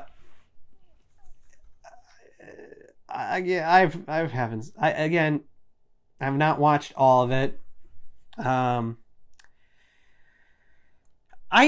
find this just a very weird horror film because I don't think it's scary. Like, everything I've ever seen of it has not really been scary. And any clip I've seen of like later parts of the film isn't scary. I think there's only like a few bits. I do recall like the face peeling part. And that seems like that would be really just demented to watch. But again, this is another one of the films in my collections that I don't think I've actually given a good full watch from start to end. I don't know what's stopping me from that, but it's just, yeah, it's not something I'm not really too crazy on. I guess it's just like with ghosts or something like that. This is gonna be a weird thing. I feel like the Family Guy episode where they were pairing this movie from what I have watched kind of felt like on the same par, except without all of the jokes. Just felt very like too whimsical, especially when it comes to the orchestra. Too, like, despite the fact this was directed by Tobe Hooper, who, I mean, this movie should be more messed up and nightmare fueling, because the Texas Chainsaw Massacre is still to this day just an effective horror film. Like, one of the best horror movies I've ever seen. I think it holds up incredibly well. It is an uncomfortable, relentless viewing experience. And I feel, but this, to me, this feels too much like Steven Spielberg directed it. To the point where I wonder why he just didn't direct it. Why I grew up really idolizing Steven Spielberg, I would say one of my biggest problems is, like, it could be and it's not even just that the aspect that he always goes for the whimsical is just, I don't think it can gel with every genre, and there were some genres. Did you actually know this? I found this out with the Old Boy remake. It was originally not supposed to be Spike Lee that directed it. It was supposed to be directed by Steven Spielberg at one point, with Will Smith playing the role, and I damn God every day that we did not get that film. I want to know what the heck he was going to do with that movie. I mean, the last guy to do any film, especially one that had that twist ending in it, I mean, I'm gonna lie awake at night for the rest of my life, just wondering what that movie's gonna be. But back to this, it feels more like Steven did this, and I just don't think he gels well with this type of genre. But then again, this is a thing where I need to give a full watch, and then I'll come back and see if my opinions change. Pop Star Never Stop Popping, hilarious. I also need to get Hot Rod on DVD. I mean, these two movies are just so hilarious. They're great parody movies of very particular genres. Andy Samberg is just great. I think in all these films, the humor is just, if you haven't seen it, just watch it. Just go watch it. Don't bother watching this video. I'm not even going to bother explaining or going into more depth on this. I'm just going to be like, hey, if you haven't seen this movie, go watch this movie. You'll thank me later. The Raid Redemption. I don't know why they needed to put that little title here. That irks me a lot. I really don't know why they have to call it The Raid Redemption. One, everybody just says it's The Raid. And just calling it The Raid is a cool title. And it's just about a raid. The redemption aspect, I really don't feel like comes into play as heavily for it to be on the title. I don't know if there's another movie called The Raid, but I hate that movie from now on because they had to name, I think, one of the best action movies to ever be conceived, The Raid Redemption. And then we have to wait for The Raid 2, despite the fact I know there's there's another separate title, but any DVD release of that one that I've been able to find just calls it The Raid 2. That one has to be called Raid 2, just Raid 2, when that doesn't even have a raid in it, or is about a raid. But rewatching this movie, this is just a cool action film just to watch. Again, it's a thing where everybody killed it. The action's on point. It's really well constructed, choreographed, scripted. It's the best action film in decades. Especially for that decade of I think this came out in 2012. No joke. I actually thought this was a 2009 film. There's something about it where I just think 2009. I don't know. I will not be able to explain why, but that's just what I feel. But I feel like I talked about The Raid a lot when we talked about Raid 2. And if I didn't, then I don't know. I ain't got all night. I ain't got all day.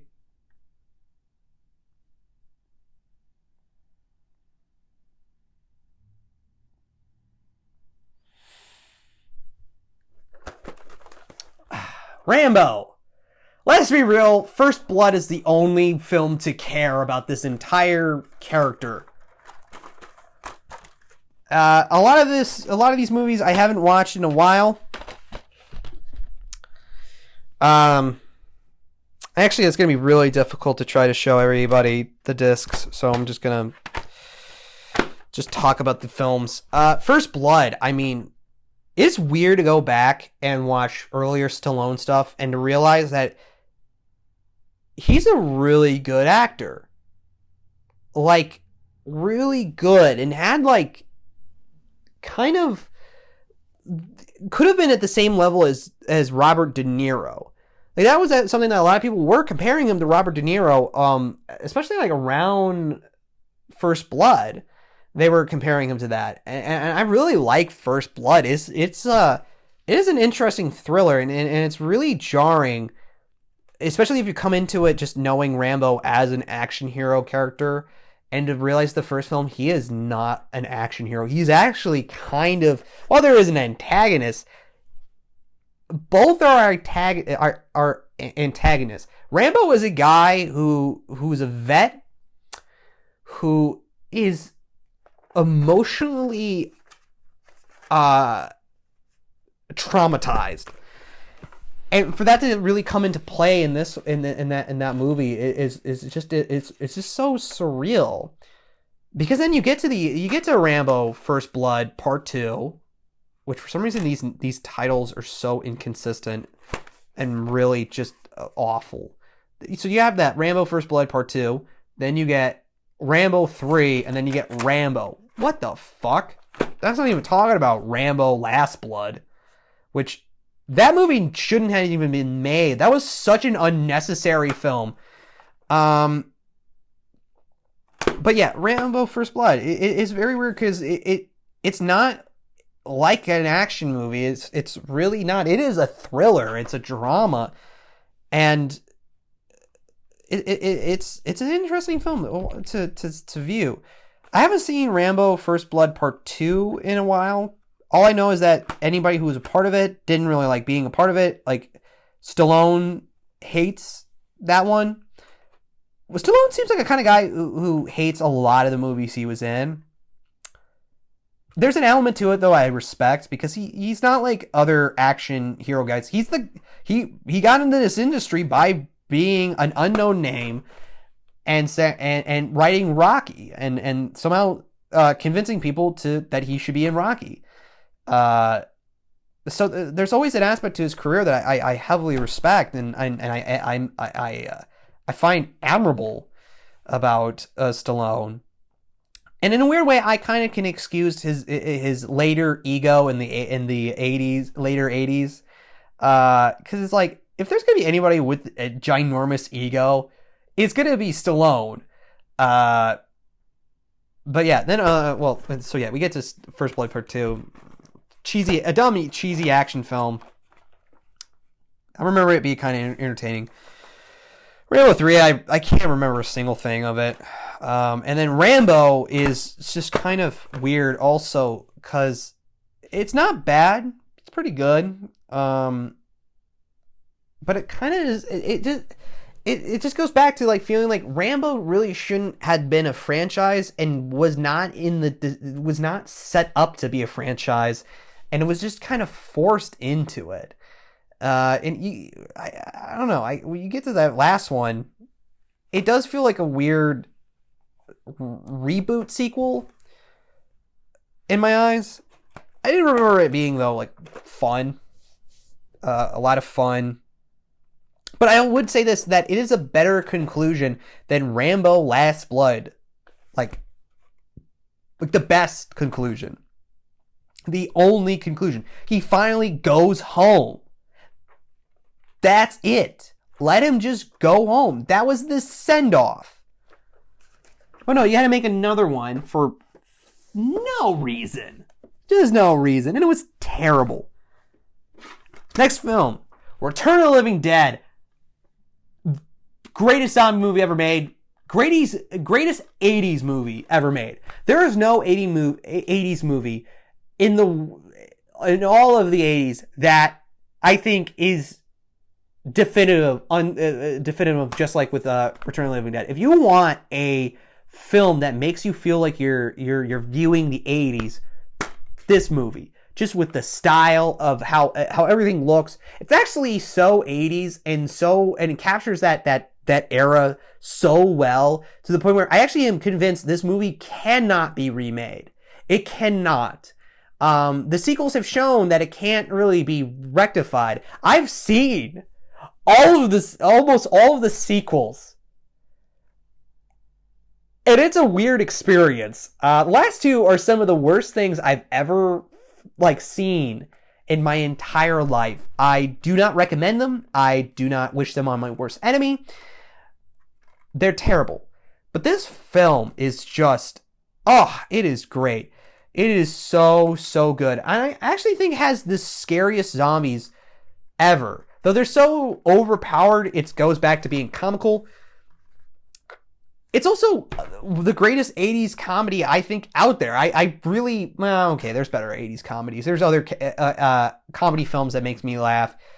But, I mean, this one is just phenomenal. I think even on a technical aspect, despite the fact that there was a lot of drama and controversies that occurred during the filming of this film. I don't think controversy is the right word for that, but I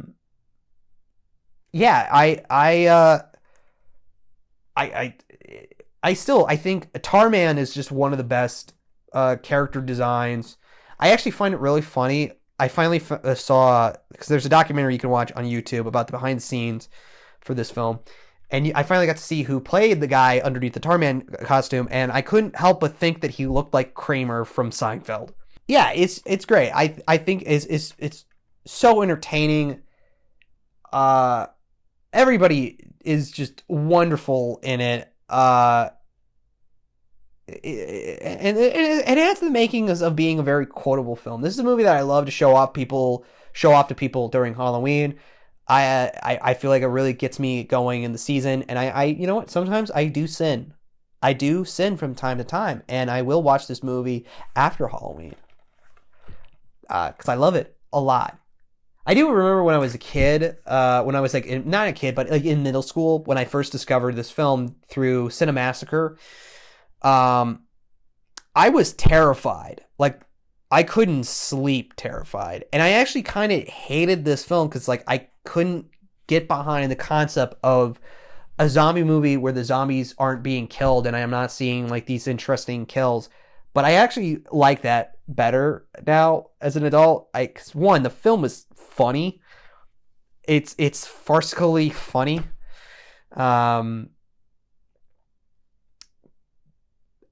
But yeah, no, I didn't have a complete thought for that one. But yeah, it's just check it out. Quit being a bitch and watch some movies from time to time. God damn. All right, what's next? Oh, speaking of Stallone, Rocky. I don't have a good memory with any of these movies. They're all due for a rewatch. I do recall that Rocky 4 is potentially a very fun vanity project film. Because at that point, I think Stallone did direct that one. And that was actually at the height of his ego.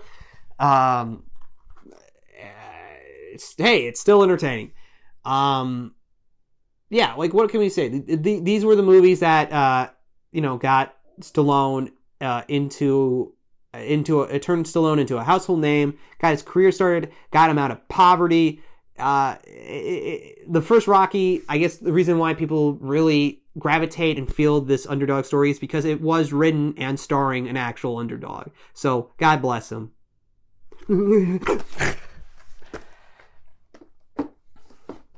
All right, what's next?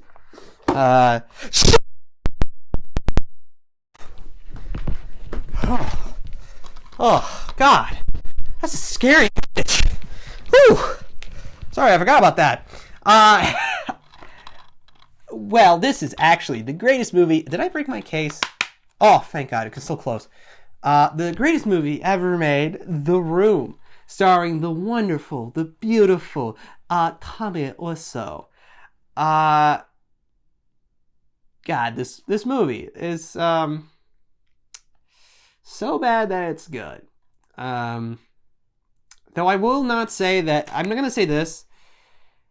Tommy Wiseau is not the best so bad it's good director.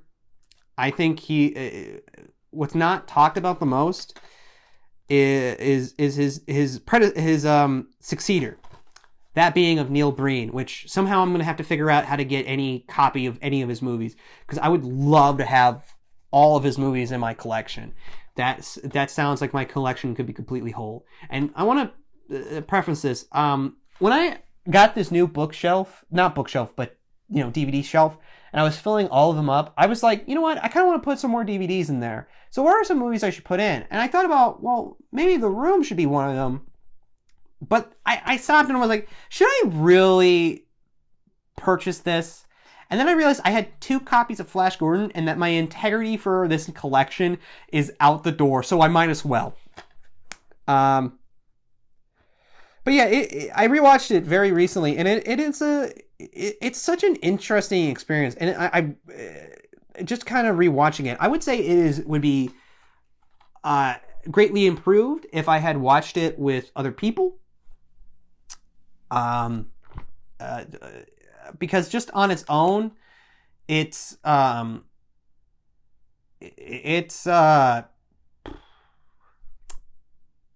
of boring.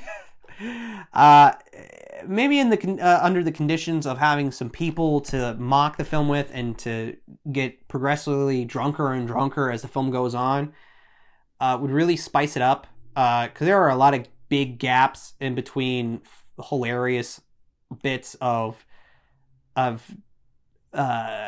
tomfoolery from this film. I actually think this DVD is very funny. One, I don't know the complete history of when Tommy Wiseau started trying to market this film as a black comedy, which it is not. I'm actually impressed that he knew the term black comedy and didn't think about, like, oh yeah, those Madea movies. No, he was like, oh no, macabre, dark comedies. For some reason, he just calls it black comedy. And I'm going to say, hey, that's impressive, Wiseau. You know that terminology. It raises a lot more questions than it naturally should. I don't know when he did that, but I love the fact that on this DVD, you can say, after, can you really trust anyone? Experience this quirky new black comedy. It's a riot. This movie is not a black comedy. If you did not know that, it is a man trying to make a drama and messed it up royally, and ended up making a unintentionally hilarious bad movie. It's weird just having this DVD and just seeing some of the things he put on there. So it has 4 stars, and it won the Winners Audience Award New York IIFVF. I don't know what that award is. Good that Tommy won something. Technically, he won an Oscar very recently, thanks to James Franco playing him in The Disaster Artist. Was actually, the weird aspect of it is what some people don't know is that there's an alternative cover poster, and it's actually, you can see it on the back of this DVD, and Tommy did something weird. He got something that initially is wrong, yet in my opinion is right, because it corrects something that is common in so many film posters, and it's very annoying, but Tommy Wiseau got right. So if you can see here on this thing, look at the names. They're actually lined up with the person underneath there. Now, if that doesn't sound weird to you, I should explain. A lot of film posters, when it comes to the naming conventions, they actually usually have it set up where the person who has top billing is always on the very left. So that's like the first name you read. But that creates the situation where that name is now underneath an actor that is not that actor. I was looking at a poster for The Perfect Weapon, starring Steven Seagal, and yeah, it does that, where Seagal's name is the first one, but it's underneath the wrong actor, and all that, and that's always kind of been a mild frustration, and it actually has carried over into the films themselves. If you were to see the very recent Zombieland sequel, they actually do that, the same problem as with the posters, with the actors, in a way that's like, dude, you should have known, like, at this point, all of them are like equally big names. So you could move them around so they're actually in the right place. And as an actor, I don't know why I wouldn't be like, well, make sure my name's under me. But that's where this movie kind of fixed that. And it's weird that, like, yeah, Tommy Wiseau wasn't instinctually like, oh, no, make sure my name is the first one you read. Really shows some kind of restraint with the guy. But yeah, no, this, was that all I wanted to say about this? Again, it might be a film I can do a watch-along. This probably is a lot more appropriate with the watch-along. Ooh, actually, there's something I could talk about and ramble on a bit. What I found very interesting, this DVD actually has behind-the-scene footage, which, is weird. It's just very weird that this DVD is actually, like, it kind of has all the features you would want of a really good quality DVD, with like the fact that it has, still photos, still photo gallery, interview with Tommy Wiseau, which was hilarious to watch, because even in an interview, he had to be dubbed so awkwardly, and he gave some of the weirdest answers to certain questions. There's scene selections. There's there's 2 trailers for the movie, a long one and a short one. So it's weirdly packed with some content, but the behind the scenes stuff was very interesting to see, just because of like the weird atmosphere that was there. It felt like Tommy didn't care to be there, and that everybody was like sort of uncomfortable with being on set. And I know that is true, but it's just kind of weird to watch that even for your own film, you're not trying to like hype everybody up all the time and try to make a very comforting, welcoming environment. It felt like miserable. And then it was weird just like hearing him give like scene directions or to like say anything when it comes to the camera. Now, Tommy Wiseau is obviously foreign. English is clearly not his strong suit. Yet every footage I've ever seen of a foreign director or somebody whose natural language is not of English, I've always noticed a weird thing where they're very energetic with explaining how a shot goes. Like actually, now that I'm saying it out loud, I feel like I don't have a real point with that. Except I kind of do, but it's not fully there. A weird kind of environment. What he did with the camera is...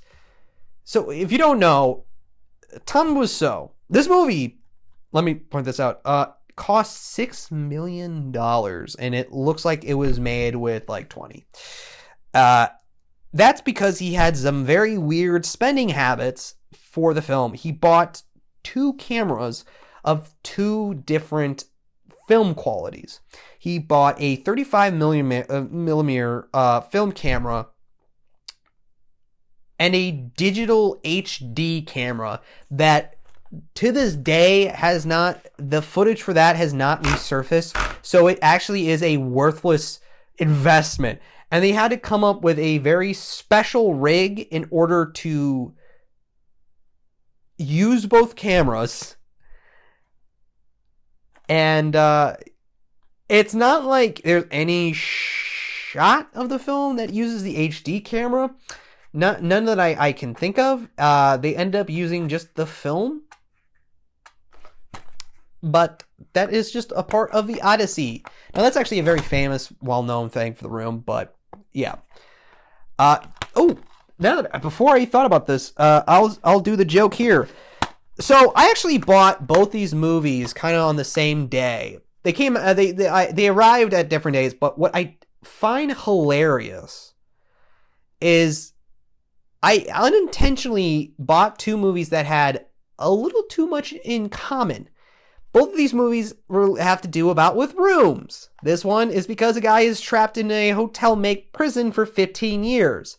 This it's called The Room and does take a lot of screen time is in a particular room.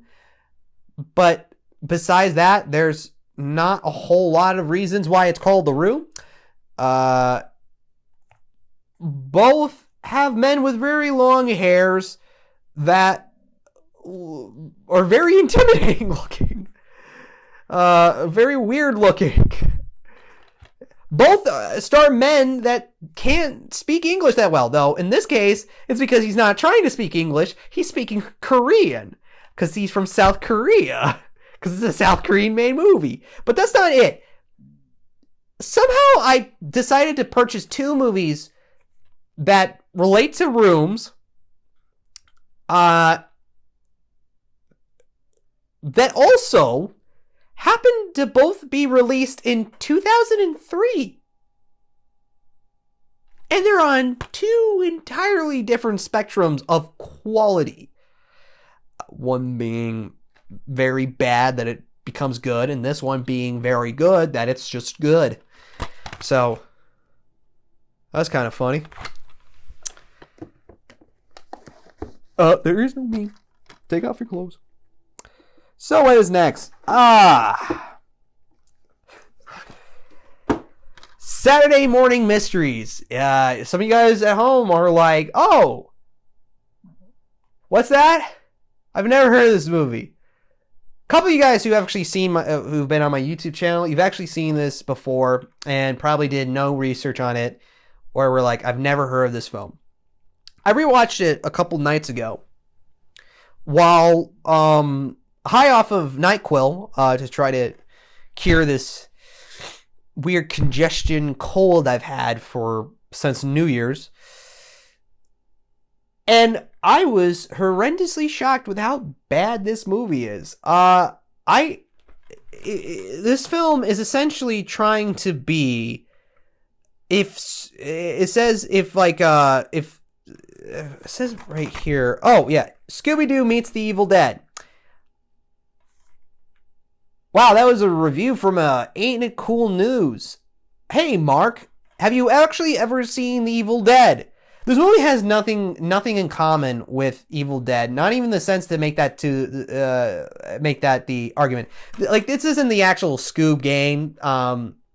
It's like they're supposed to model the Scooby-Doo team, which is a fine concept. It's the Scooby-Doo team, but they actually go to a supposedly haunted house that is a lot deadlier. And, you know, as the film goes on, one by one, they're picked off, which actually would imply that there actually are in, especially with the Evil Dead comparison, that there actually are in a possessed location, like a place that actually has supernatural abilities. And that's something that they actually do bring up in the beginning. No. It is more in common with The Hills Have Eyes, Wrong Turn, Texas Chainsaw Massacre. Any of these movies would have been fine to put in your marketing thing, or to pay this guy to say, hey, it's like Scooby-Doo meets Wrong Turn, or The Hills Have Eyes, or the Texas Chainsaw Massacre. I'm going to spoil it. There's no supernatural element. It is just two siblings that stayed in a home. It is not properly explained. I mean, that aspect of them being siblings and they're grown, that's explained. It's never once mentioned that they're inbred, that they're incestuous. With the ending shot of a little kid going up and trying to smash the car with the remaining two survivors, being the Velma character, who I hate to be rude, but I was horrendously distracted with how ginormous this woman's mouth is. If you ever watch this movie, you'll know what I mean, and I hope the actress is doing well in life. I hope she's off doing whatever makes her happy, that she's managed to do a lot, but your mouth is fucking ginormous. I mean, oh my god, wide as a, like, that was the horror film, with how big the wide mouth could get. Put on some makeup on her and she could be a horror character. You're probably a lovely person in real life. I'm sorry, but I was horrendously distracted. This is horrendously, like, all the performances are terrible in this movie. The guy who plays Fred, the Fred character, he's not the worst, but it's like as the film went on, he became so bored out of his mind, and there's not, like, it's not even like, because it's revealed later that, like, at certain points you think that there's, like, possessions and all that stuff. Turns out the Shaggy character, while having to hide his acid and his drugs from a police officer, who is the worst performer ever. That guy just, they were needing to fill a spot, and so they thought, hey, can you do this? And he's like, I guess. He seemed like he didn't want to be there. He seemed so bored, and yet he was supposed to have chemistry with the Velma character, despite the fact there's just nothing. The guy has literally the charisma of a piece of wood. He's Plank from Ed, Edd and Eddy. Yeah, so he had to put all his acid in the communal water jug, and everybody's just high on acid, which, you know, you could have then slip in the Evil Dead stuff. I don't know why they had to go, like, because, like, Scooby-Doo meets the Evil Dead. That's a fun concept, and you can actually do that off of a very low budget. This movie is clearly extremely low budgeted, but you can actually execute the Evil Dead storyline flawlessly. Because you want to know why? The original Evil Dead was low budget. Actually, I think even on the DVD it says the budget for the original budget for Evil Dead 1 was $375,000. And they raised all that from local investors.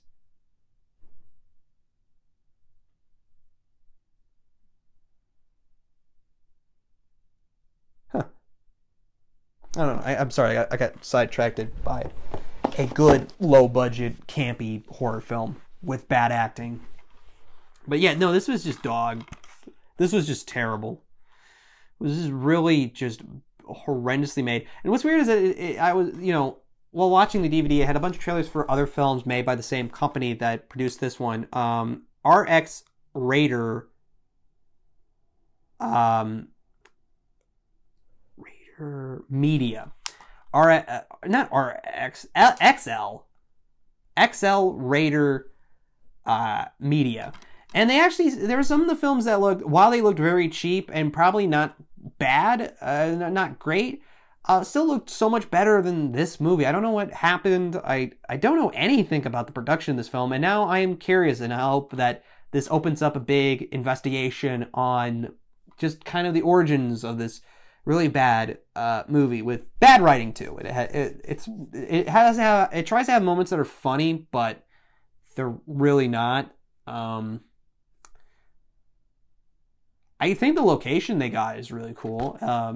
It's unfortunate that they couldn't have a good director or a good writer to elevate a low-budget film. Because it does not matter if you have no budget. You could still make an entertaining film if you fucking tried. And I feel like they didn't. On to our next film. Scott Pilgrim vs. the World. There is a lot I gotta thank this film for that I cannot say on the cameras. Thank you. It knows. I think this was my introduction to Edgar Wright, and not a bad introduction. I think overall, looking back, it's not the greatest thing in the world. It's still a really good, competent film, but I don't know. There's some aspects of it, like the ending at this point. I just feel weird with Scott going with Ramona, just as much as I feel very weirded out with him going with Knives. I know that's the alternative ending, especially with the ending, in the ending fight, him learning self-love, and I think there's some aspects of that would have been better. I do think the graphic novels are they're a more complete experience. They offer a bit more, but hey, this is still a very stylish film that I have not seen any other movie come close to replicating, and I think it has to be the best performance Michael Cera has ever done. It's a great film, and it's also kind of an interesting film to rewatch and see some of the people that are in it go off to do big things, like a little boy here. Look at a young Captain America over there. By the way, I really love it when Chris Evans plays bad guys, because he is great at playing a douchebag. He's really good at that. Yeah. I mean, again, it's a good movie. I will say Ramona did ruin an entire generation of women. BTM in an ecstasy considered with low self-esteem. She's a teenage dream if you hate yourself. Okay, let's talk about another Bond, Sean Connery, and I have no opinions on these. I mean, they're a staple. They're classics. They're highly regarded. They're what put Bond on the map. So. Yeah, why does it seem like I'm peaking? I'm like talking normally. Like, what the heck? What is with this lab mic? It's so extra sensitive. And it doesn't change when... I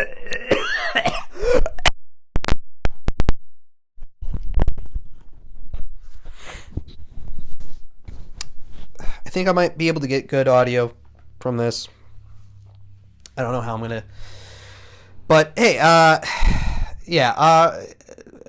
I remember watching these movies a while back, and they were fine. They're, staples of Bond legacy. They're the ones that, people really like. I didn't know this about Sean Connery. I had no idea he was a bodybuilder before acting. Yeah, I did not know that. Thought he was a bodybuilder. That's really impressive. But a lot of people consider him to be the most definitive Bond. Again, I would have to go back and rewatch these to form my own real opinion on that. But, yeah.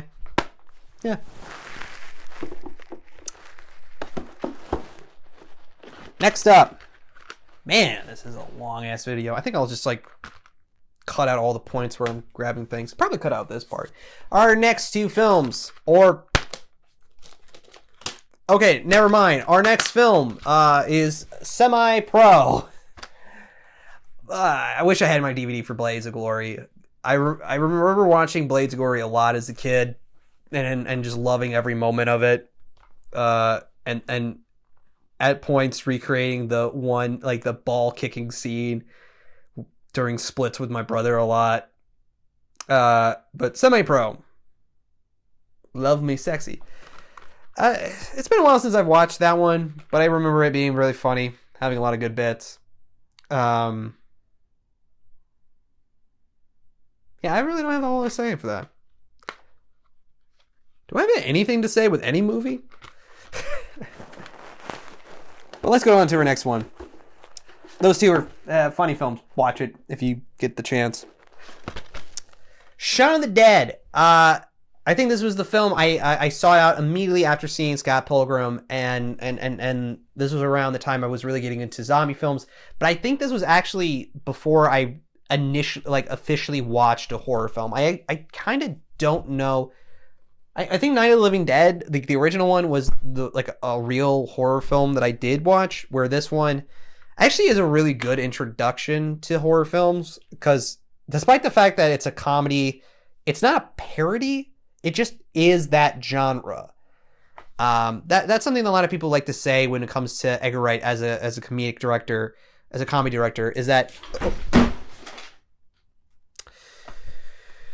as from my door, I tried using some of the little hooks, those adhesive hooks on there, and they keep falling off. And despite the fact my backpack, that hook has been staying for the longest, decided to fall. I could show you, but I don't want to. So I rewatching the entire Cornetto trilogy. It's very weird to go back and watch Shaun of the Dead after seeing like the other ones. It is not my personal favorite anymore. And I look at it not like it's the best. It's also weird to watch after watching the entire series of Space, the TV show that actually in episode 2 inspired the plot to Shaun of the Dead. It's kind of weird going back to that show. I actually think Space is one of the most creative TV shows I've ever seen, and I actually struggle to think of anything that comes close, especially in the realm of comedic television. I don't think there's going to be a television show to top the level of creativity that Space had. I could go back and watch Space and not laugh at a single joke, but still be wildly entertained by the imaginative cinematography and set pieces that was in Space. But even watching that, it just comes feeling weird to then watch Shaun of the Dead, because while it's not a direct sequel to Space, they put in a little too much references, especially with having the female co-star of the TV show come in as the side character, where her bit feels like it's supposed to be a sequel towards that, like of many years later on in their relationship. It just comes off very strange. Then especially with the context of that TV show, I just feel like, it just gels very weird going back to watching it now. And then like in comparison to the entire trilogy, it one feels like the shortest out of them all, and that when you leave it, I kind of don't feel anything from that. I mean, I'm like, the bits are still funny, and it's still a really well-made movie, and it still has a lot of very funny bits. And I think it's like it is a really good comedic twist on the zombie apocalypse. But out of the entire Cornetto trilogy, and really out of all of Edgar Wright's work, it feels a little bit weird. I just don't think it's the worst thing he's made. And I'm saying that in the sense of like, because really right now, I don't think Edgar Wright has really made anything bad. I know some people point A Fistful of Fingers. I'm not going to count that in the thing. just yet, but I don't know. It feels a little bit strange. This one feels kind of weird in the entire thing. Not the worst thing he's made. I think honestly the worst in the concept of it not being at the normal standards of what he's made. It used to be Baby Driver, with that being the point of like, wow, Edgar Wright's still really good. You should have just let him direct Ant-Man. He's a good director. The worst movie he's ever made is Baby Driver, and still a very well-made movie. I would say now it's Last Day in Soho. I respect the change in genre, but I felt like it took way too long to figure out like what the horror was going to be. And at that point, I was kind of like checking out. Still, like, overall, not a bad movie, but again, saying that. So I would say this is like third, not the best film he's made. My list for that would be very strange, but we will talk about that later. Shaun of the Dead, still a good movie. It's not, I don't think, the best out of the Cornella trilogy. Shoot 'em up. Best action movie ever fucking made. I fucking love this movie. I love to show this movie off to anybody willing and wanting. This movie is insane. I am so horrendously disappointed that it bombed. I feel bad for it. This is a movie that you watch it and you're like, wow, that was really stupid. And I would say, if you say that it's really stupid, not in the sense of like, it was really stupid, I fucking loved it, you suck. You suck as an individual. Your taste is garbage. You should not have opinions anymore. No, this movie is incredible. The best way to describe it is if Looney Tunes snorted up so much cocaine, like the Looney Tune writers snorted up so much cocaine that they made Bugs Bunny into like a Max Payne X dual-wielding badass dude firing off. Yeah, in the sense, I say Bugs Bunny because the guy will eat carrots like it's a superpower enhancer, like he's eating spinach, like he's Popeyes. It's so funny. The action sequences are so creative. It's ridiculous. It's balls to the walls insanity. Paul Giamatti also just kills it. It's a film with a great cast. I'm disappointed that the director Michael Davis didn't really get to do a whole lot. In a way, this was kind of like the final nail in his directorial coffin. Because at that point, he really only made films that just commercially bombed. Like he made movies that like where there be like showings where nobody was in the seats, and he had to like kind of get really creative with how to promote this film by actually hand making his own animatics, and that's what sold the film to New Line Cinema. And the fact that this isn't as highly regarded or highly praised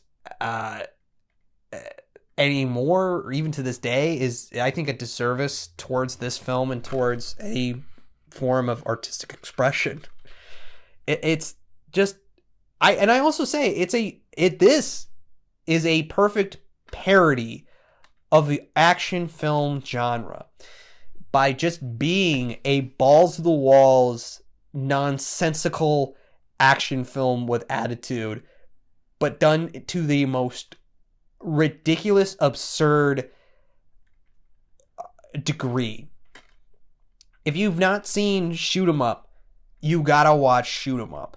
A film so ballsy, so ridiculous, yet so genuine to the genre it's imitating. It had to call itself Shoot 'em Up. It didn't give itself a bigger name, a different name.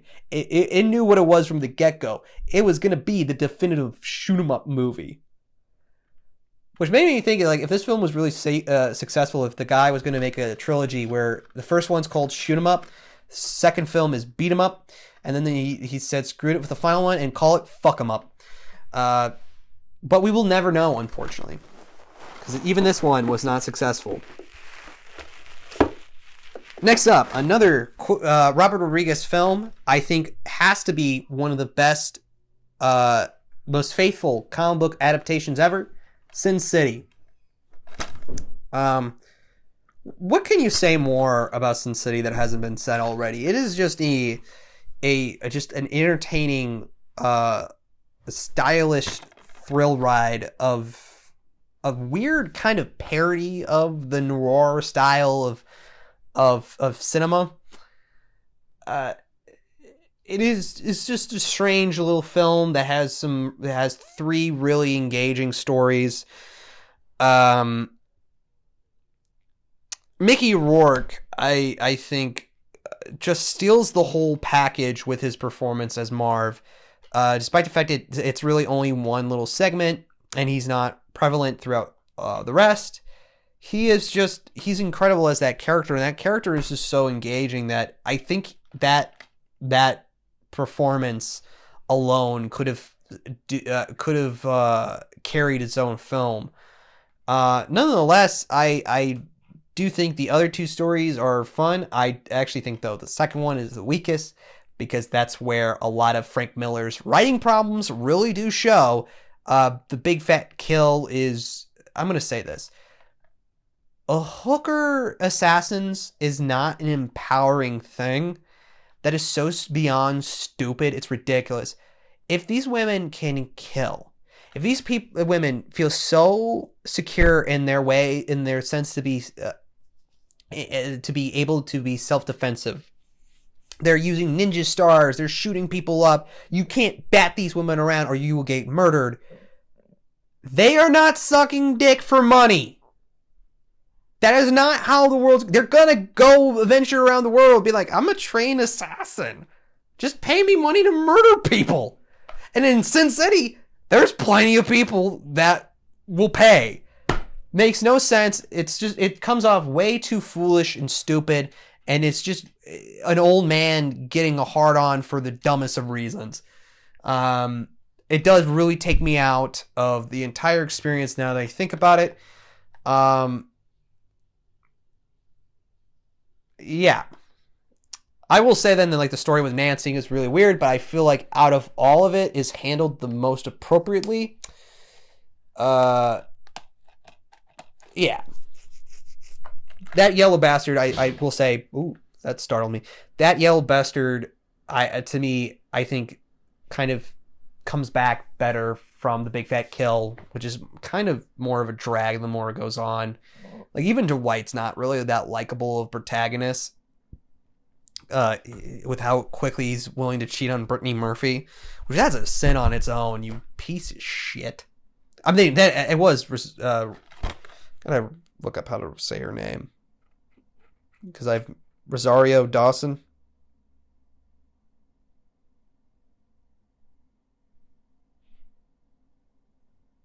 Crap, they don't say her name. I'm just going to go on a limb and hope I didn't say that one famous lesbian.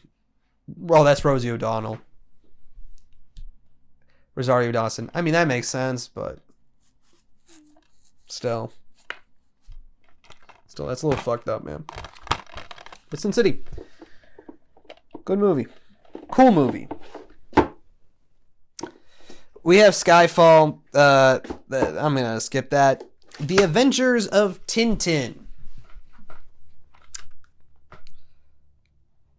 I've seen, like, the first act multiple times. Yeah, I have never seen all of it. I don't care. I don't care about Tintin. I've never been interested in Tintin. Kind of sound like, well, and actually when I was watching the first part of it, it sounded like it could be a lot of fun. I do think the technology is, I can see a situation where it could be entertaining, but like kind of just like surreal to watch. But I don't know. I don't know. Sometimes I don't know. And that's usually all the time that I don't know. But in this case, I don't know. Next up, I'm the transporter. I'm the transporter. Mr. Transporter, you gotta help me. My family, they're being human trafficking. What's that? Well, that's where they take them and they have them in these trucks. Trucks. Is that a form of transportation? Yeah. Yeah, I guess. Fucking that's my shtick. I guess I'll go and help. I want to do a bit about the transporters. Actually, I did do a bit on Transporter 3. You can kind of get a sense of one of the problems I have with the Transporter series with Transporter, the stare down, or Transporter stare down. A little clip that I made back a while ago. I was really proud of that because that was my first true entry into a thing called shit posting.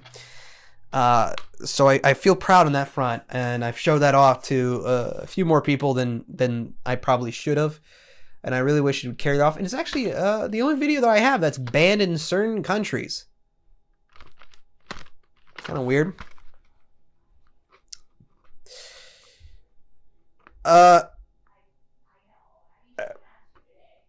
Let's see if people are talking. Yeah, no, Transporter 1, I think, is, good. I actually kind of rewatching, like, the behind the scenes, I started to realize that this was kind of, not kind of similar to, like, Matt Damon, but in the sense that, like, at the time, Jason Statham really wasn't an action star. Like, he was an athletic guy, he was an Olympic swimmer, and then he started acting in Lock, Stock, and Two Smoking Guns, Two Smoking Barrels. That's how the title is. Don't question me.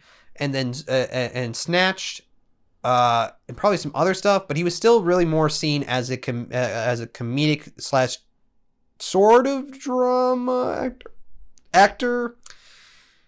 But then it was the Transporter that actually solidified him as an action hero. Because it's weird to go back and watch like some of his earlier films, and even in the behind the scenes of this, of like how charismatic he is, which has never really been transported into any of his actual acting action film characters.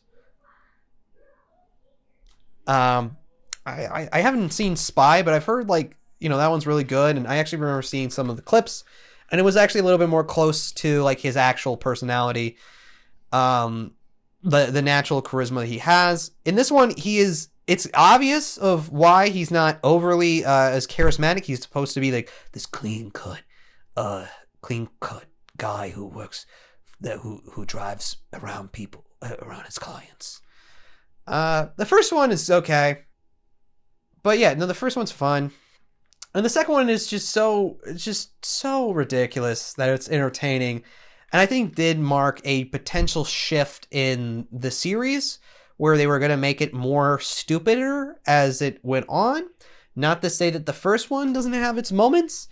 I think it does take a while to catch on to some of the worser lines on how the film itself is really not taking itself seriously. Or it has really bad writing. I lean more towards they are just trying to have fun with some really stupid bits. I think it becomes a lot more apparent with the second one. The first one really doesn't have any real big bombastic dumb fun. The second one has a lot of that. I think really these first two movies are really the only Transporter movies you need to watch. Or if you want to watch Transporter, these are the only two movies that you should watch. The third one is poorly edited in such a way where it's ridiculous. It has horrendous editing that I made fun of in Transporter, Stare Down. And I actually did rewatch the Transporter Refueled. Not as bad as I recall. but still, like, if you can't get Jason Statham, the guy who's been in a part of the role for too long, then, well, that's what I just meant to say. That it's like, hey, he's been doing the role a bit longer. Weirdly, he's not the only guy. There hasn't been 2 guys to play the transporter. There's been 3, because there's also a TV show for it. So there's been 3 people to play this transporter character, and it's not like he's wildly interesting. He's really not. I don't know why there's been 3 fucking actors playing this character, because it's not that incredibly unique of a character. I mean, I don't know. I'm fine with the series being kind of dormant and dead, but yeah. This is the hardest fucking movie to watch. I can't stop crying. I love Up. It has a very special part in my childhood. I saw this as a little kid with my grandparents, and unfortunately, or to be expected at this point, one of them has since passed, so that makes it hard to watch this. Then also, that opening is impossible to get through without choking up. I tried watching this movie while, like, drinking, and I wasn't even drunk before I just started bawling. Bawling in my dorm, my dorm room, in the living space of my dorm room. And then, not even just after that, as the film just kept going on, I couldn't stop remembering how it ends, and, like, paired up with the beginning. I couldn't stop crying there. And then it got really uncomfortable when my roommate started having sex with his girlfriend. I'm hearing kinky, and I'm like, oh, god damn it. And I have to leave the room, and I'm crying. I was trying to get drunk while watching this. But yay, I still feel something. This is, is a very, I think it has to be one of the most touching Pixar films, and I don't think they'll ever make another movie that will emotionally respond to me as much as Up did. Yeah, Up.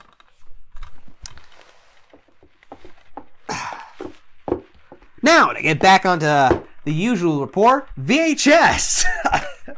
I love this series. I love VHS. I finally bought Shudder so I can watch the most recent 2 VHS films. And to quickly, like, sum up my opinions on the newer ones, I actually recall liking 94 a lot more than 99. 99 really disappointed me. And as somebody who was born in 1999, shame on you. I mean, you kind of redeemed yourself a bit by having the people who directed Deadstream, which I'm excited for that movie to get onto DVD, and it should be on DVD. I will watch that movie every freaking Halloween. That movie is great. It is essentially Evil Dead, but in POV, done as a live stream. Give these people awards. Give them all the Oscars. Give them Oscars that don't even make sense. These guys, especially the Joseph Winters, I realized that guy is great. He nails the role in Deadstream. He's so funny as that character. And then even in From Hell and Back in VHS 99, like, he's great. And the creativity on those 2 and their ingenuity of being able to use just the cheapest of means. These people, if they aren't getting anywhere in the future, I would say to everybody trying to become a filmmaker, give up. Give up. Those people couldn't make it. Give up. It would be so unfair.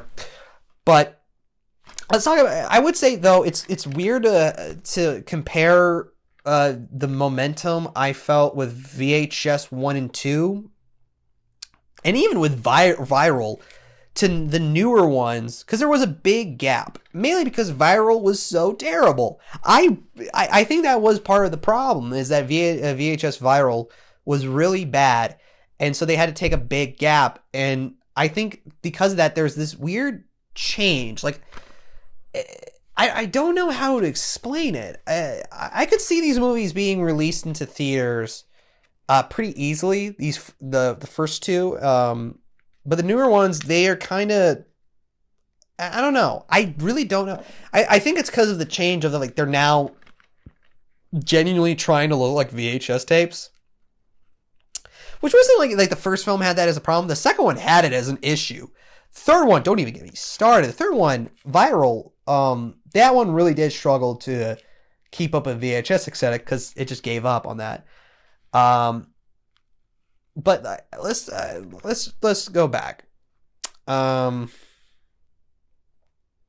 VHS 1, I think is really good. Not the strongest one. I do think VHS 2 is the strongest entry out of all of them. But I think the issue with this one is, while a lot of them are kind of fun, I think the second one is the worst one. I remember rewatching something in some video, and they were praising the second one. I hate the second one. I really do. It is the weakest entry. It is boring. And I get it's trying to build up a lot of tension, but I didn't feel that tension at all. It felt like, the director and his actual wife, which wasn't the director and his actual wife, he actually directed a different short that I was shocked about. Or I could be wrong. I could be wrong on all that information. But yeah, but then again, that's not really the entry that stands out. Amateur Night, incredible.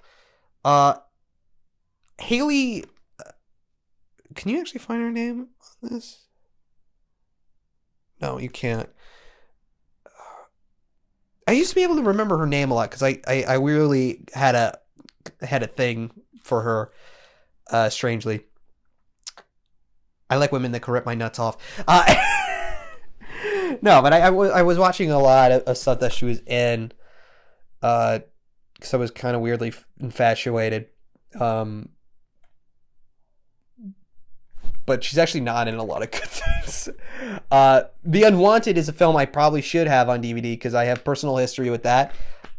If you don't know what that one is, it is essentially lesbian Twilight, where they poorly established the lesbian aspect of it, and it's really bad. It's terrible. It's not so bad it's good. It's mostly boring, but it's always funny to see any studio mess up the fundamentals and just tell the worst, confusing, nonsensical story ever. It's a really bad movie. But let's talk about a good thing. Amateur Night, oh my god, incredible, incredible entry.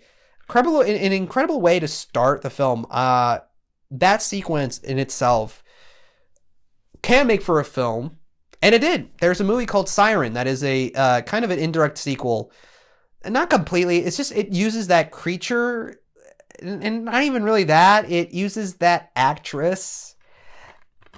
They did some changes to it, and there actually are some sequences that are made to represent or to have the same feel as Amateur Night, which I think is really cool.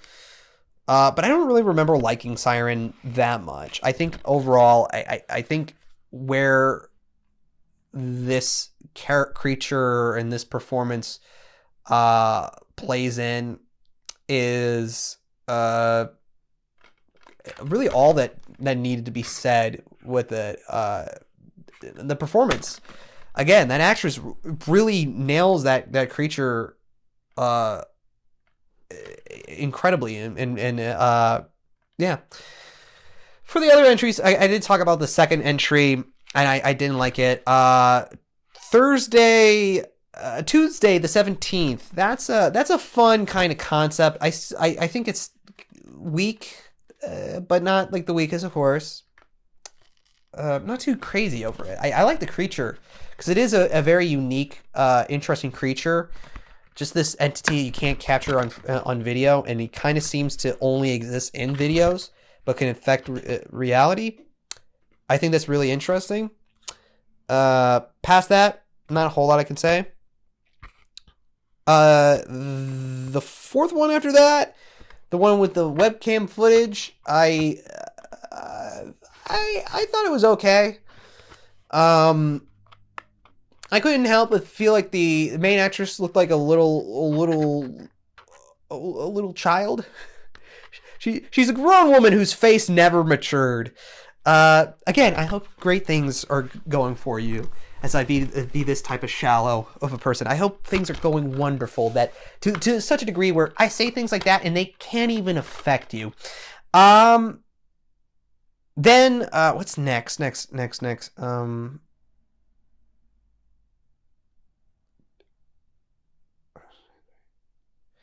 Is 10/31/98, which should have been called Haunted House.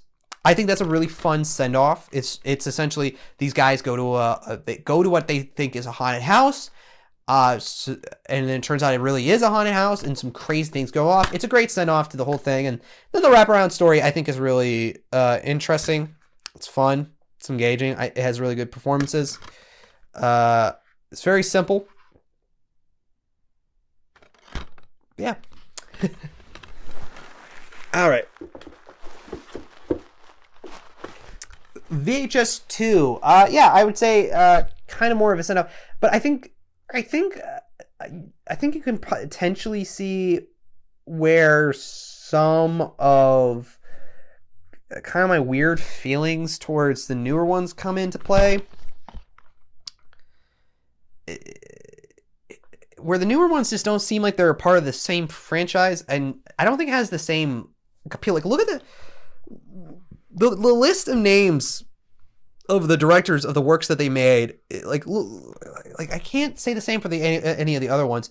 You have the director of The Raid, Garrett Evans, and Tomo Jana. I can't say that one. I know he's done some newer stuff. I think he did not one of my favorites out of 94, but it's a really good one. Actually, I think my personal favorite from 94 is not the best one. I just felt the most creeped out by it. And it affected me more. But I don't think it's and probably not is the best one out of them all. And that's with the funeral home one. If the people who've seen it, they know. But we got the guys who directed The Raid, who I think there's the ones that directed the final segment. That I don't know which ones they directed, but that one was the alien invasion house. But they did do that. I think one of the best out of the whole old ordeal. But yeah, you got The Raid, you got Hobo with a Shotgun, which that's a movie I also need to get on DVD. I finally realized how funny that movie is. As a kid, and like, I think actually I'm at a point in my life where I can just confidently say as a kid, and it still means middle school. That's gonna fuck with me for a while. Yeah, I would say Hobo with a Shotgun's a really good film. I need to really get a DVD on that one because it's just ridiculous, over the top, a fun parody of gory 80s action films. But so you have Hobo with a Shotgun. You also have Your Next, Adam Wingard, who I think at this point has a very mixed filmography. And then ironically, The Blair Witch Project, which Adam Wingard did direct the remake sequel towards, which is a lot more interesting than The Blair Witch Project, but that makes it, at that point, just a generic found footage film. And I think the Adam Wingard ones is creative. It's very creative. I don't know. It's not the best one. The best one is the one that's done by the Raid people. But yeah, I don't know. There's something to that quality of directors that like kind of felt like that was going to be the same ordeal with the later entries, and I don't really get that. I guess not that I try to explain it and say it. I really don't know what it is that's the weird feeling I have with the newer entries. Not to say that I have a problem with the newer entries. It's just that they just feel a little off. Like I don't get the same experience as I did when I was watching the newer, like the old VHS films. But nonetheless, I'm hyped for, is it 84 or 85, 86? The upcoming one, and I hope they keep. I hope they keep going. I'm invested. I'm invested with this series. Maybe one day I might make a short for them. That would be awesome. And I could bring back the tape character, which I should do a video explaining that one and kind of a little situation I found myself with my film society that did that, and some of the BS that kind of came down. But yeah, let's go to the next thing. God damn it. It's another fucking Zack Snyder. I mean, Watchmen's okay. It's only good because it's the script. It's an abridged version of Watchmen, which is an amazing comic book. It had a lot of things going for it well. Like, the casting is insanely accurate, except for two people. The person who plays Silk Spectre should have not been cast, and Ana Mendes, if I'm saying that right, I should point out I do have a speech disorder. If you've never picked up on that, from any of my vids, speaking is difficult sometimes. Ana Mendes, both are the worst performances of the entire film. Those two are horrendously miscast. Everybody else is cast perfectly, and I would say, like, if this was right after, I have no idea if this was after the Dawn of the Dead remake. It might have been more after 300. Just kind of knowing the development hell that Watchmen was under, I get a sense that it's probably might have been after 300. I don't see how they were like, oh, the guy who directed the zombie movie, the zombie remake. I mean, it was good, but should we really have him on part of this IP?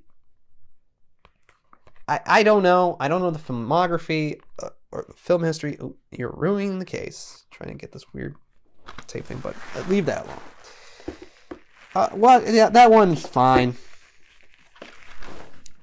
Wolverine. I mean, comparing it to X-Men Origin Wolverine, like, yeah, this is so much better. But I don't remember a thing. I don't remember. I've seen this movie a couple of times. I don't remember anything. It's okay. It's okay. And it's not Logan. It's just okay. Alright, we're almost done with this vid, which I'm happy because the recording is 3 hours long and I have to get through all that. And that's not even including the previous footage. Oh God, I agreed to do this video. I will say I've been having a lot of fun with this, actually. As it kept going, I kind of want to try to do more videos like these. Just kind of get loose and still produce content and be able to document my ramblings on things that I enjoy. It's actually this weirdly therapeutic, I feel. I do not envy editing it, and it's going to be completely inconsistent. And you can see I have The World's End in my hand. I do not own Hot Fuzz just yet. I should. I really should. Because objectively, Hot Fuzz is the best of the Cornello trilogies. But my personal favorite is The World's End. I think I might be an alcoholic. The pub game sounds so much fun to me. A pub crawl sounds just wonderful. And I don't know. There's something that I like more about this one, just than, like, say, Shaun of the Dead. there's something that this one just kind of does for me that I can't really fully explain.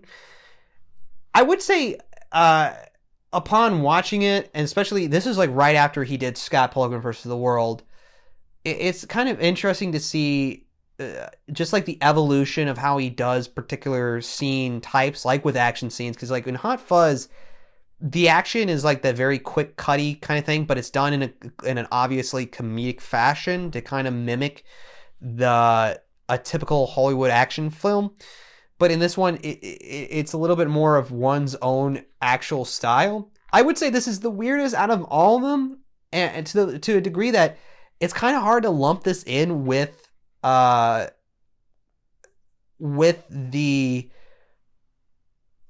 Cornell trilogy, because this one is not very defined as to what genre it's not trying to parody, but trying to be. I mean, it's trying to be sci-fi. That's completely obvious, but like what in particular? Alien invasions? Because like the aliens are invading. I guess that's just it. It's like of alien films, and then of like The World's End, like the whole entire world ending thing is actually only like a footnote at the end.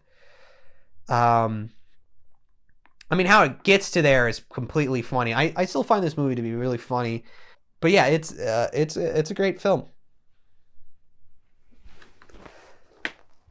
I try to usually get good movies. X-Men, very first one. Good. It's okay. It's fine. Yeah, like this is kind of though interesting to still have. One, it started off an entire series that has lasted as long and created and led to like films like Logan, where we had like that big emotional reaction to like characters like Hugh Jackman's Wolverine giving a send off. Or at the time, a send off. I just remembered he's going to be in Deadpool 3. But like going back to this one is like just fine. It's fine. It's kind of forgettable. X-Men X2. I rewatched X2 very recently too, and that one was a much more interesting film. There was like cooler things going on, and I felt like it was a more engaging story than this first one. I mean, this first one is like purely an introduction, but that's ultimately what it feels like, just an introduction and nothing more than that. And what I mean is like it feels like an introduction in the sense that this film is only worth it if there's other films to watch. So like if this was the only X-Men film to have ever been made, this would have been forgettable. I feel like would have been forgettable. I mean, that kind of doesn't make sense because it did well enough for there to be sequels, but I mean in the sense that like, okay, it did well, but they never made a sequel towards it, and everybody would forgot about it. It's just like it's kind of still there because it did go somewhere. It went somewhere big, and then there was this big boom of superhero films, which is weird actually now that I think about it, because I was watching something, an Adam and Pals video. If you ever watch the YouTube channel Your Movie Sucks, he has a thing called Adam and Pals, and they were going over Catwoman, and they were kind of like discussing about with Halle Bailey, she just had won an Oscar, and then she did Catwoman and then got a Razzie, and that kind of completely killed her career for a while. And they were kind of giving her the benefit of the doubt. It's like, well, yeah, there was a big like comic boom. Like people were seeing this as real films. That you had the Spider-Man films, you had the X-Men films. So like, yeah, she could see like doing like, oh yeah, I should do a comic book movie. They said it like that, and it's like, but she was an X-Men. She was an X-Men. Yeah.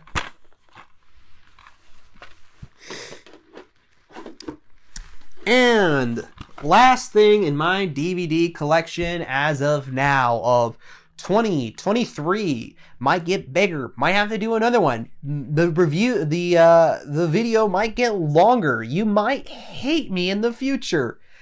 Last film, Zombieland. Rewatched it, and was quite quaint. I realized there shouldn't have been a sequel. This is the one movie that shouldn't have a sequel, not because this is so great, don't taint it with a sequel, but in the sense that nobody's gonna care. I rewatched it and I thought, that was fun. That was, and felt like it was a lot more fun because of like when it came out. It was just quaint. It was just like, oh, hey, that sounded like, I get kind of like why it was like a well-received movie in 2009. I get it. I really do. But I actually, while watching it, I realized, there is nothing you can do for a sequel. And I'm shocked that they made a sequel. That environment, that feeling they gave in the first one really only works for one fucking movie. And I am right. The second film is completely lackluster. It's just not good. But I mean, this first one's fine. It's cute. It has its quirky moments. I do not think this saying here, the funniest comedy since The Hangover. No. Superbad meets Shaun of the Dead. Both of those movies are so much more funnier than Zombieland. I'm sorry, Zombieland is not bust out hilariously funny. One of the reasons is Jesse Eisenberg, isn't it? And I'm convinced this man can't really do comedy. He can have wit, but he really excels well as playing a Mark Zuckerberg type of character. I was blanking on that for a bit. I think the funniest actor out of them all is Woody Harrelson. Just that kooky kind of attitude, and Emma Stone and Abigail Benzaline. Oh wow, I've never had to say her last name before. They have some clever lines. You follow Jesse so much, and I don't know. There's just something about him where it's an issue of he's like probably one of those actors who takes themselves way too seriously, and while there's like humorous things and he's kind of quirky, I don't know. I don't find him as funny. Kind of is the same issue that happened with American Ultra, which, man, I kind of want to do a video on that, despite the fact that really is just a forgettable movie. But I don't know. To me, Zombieland was never really outlandishly funny. I think it's just charming and had fun zombies, and that's really it. Yeah. Well, and that's the last movie of my collection. Maybe next time I'll go over my video game collection. This had been a lot of fun. I wasn't really certain about this video because I normally don't try to be natural, or at least I try to be natural as an actor. But I don't really do videos where I'm just myself.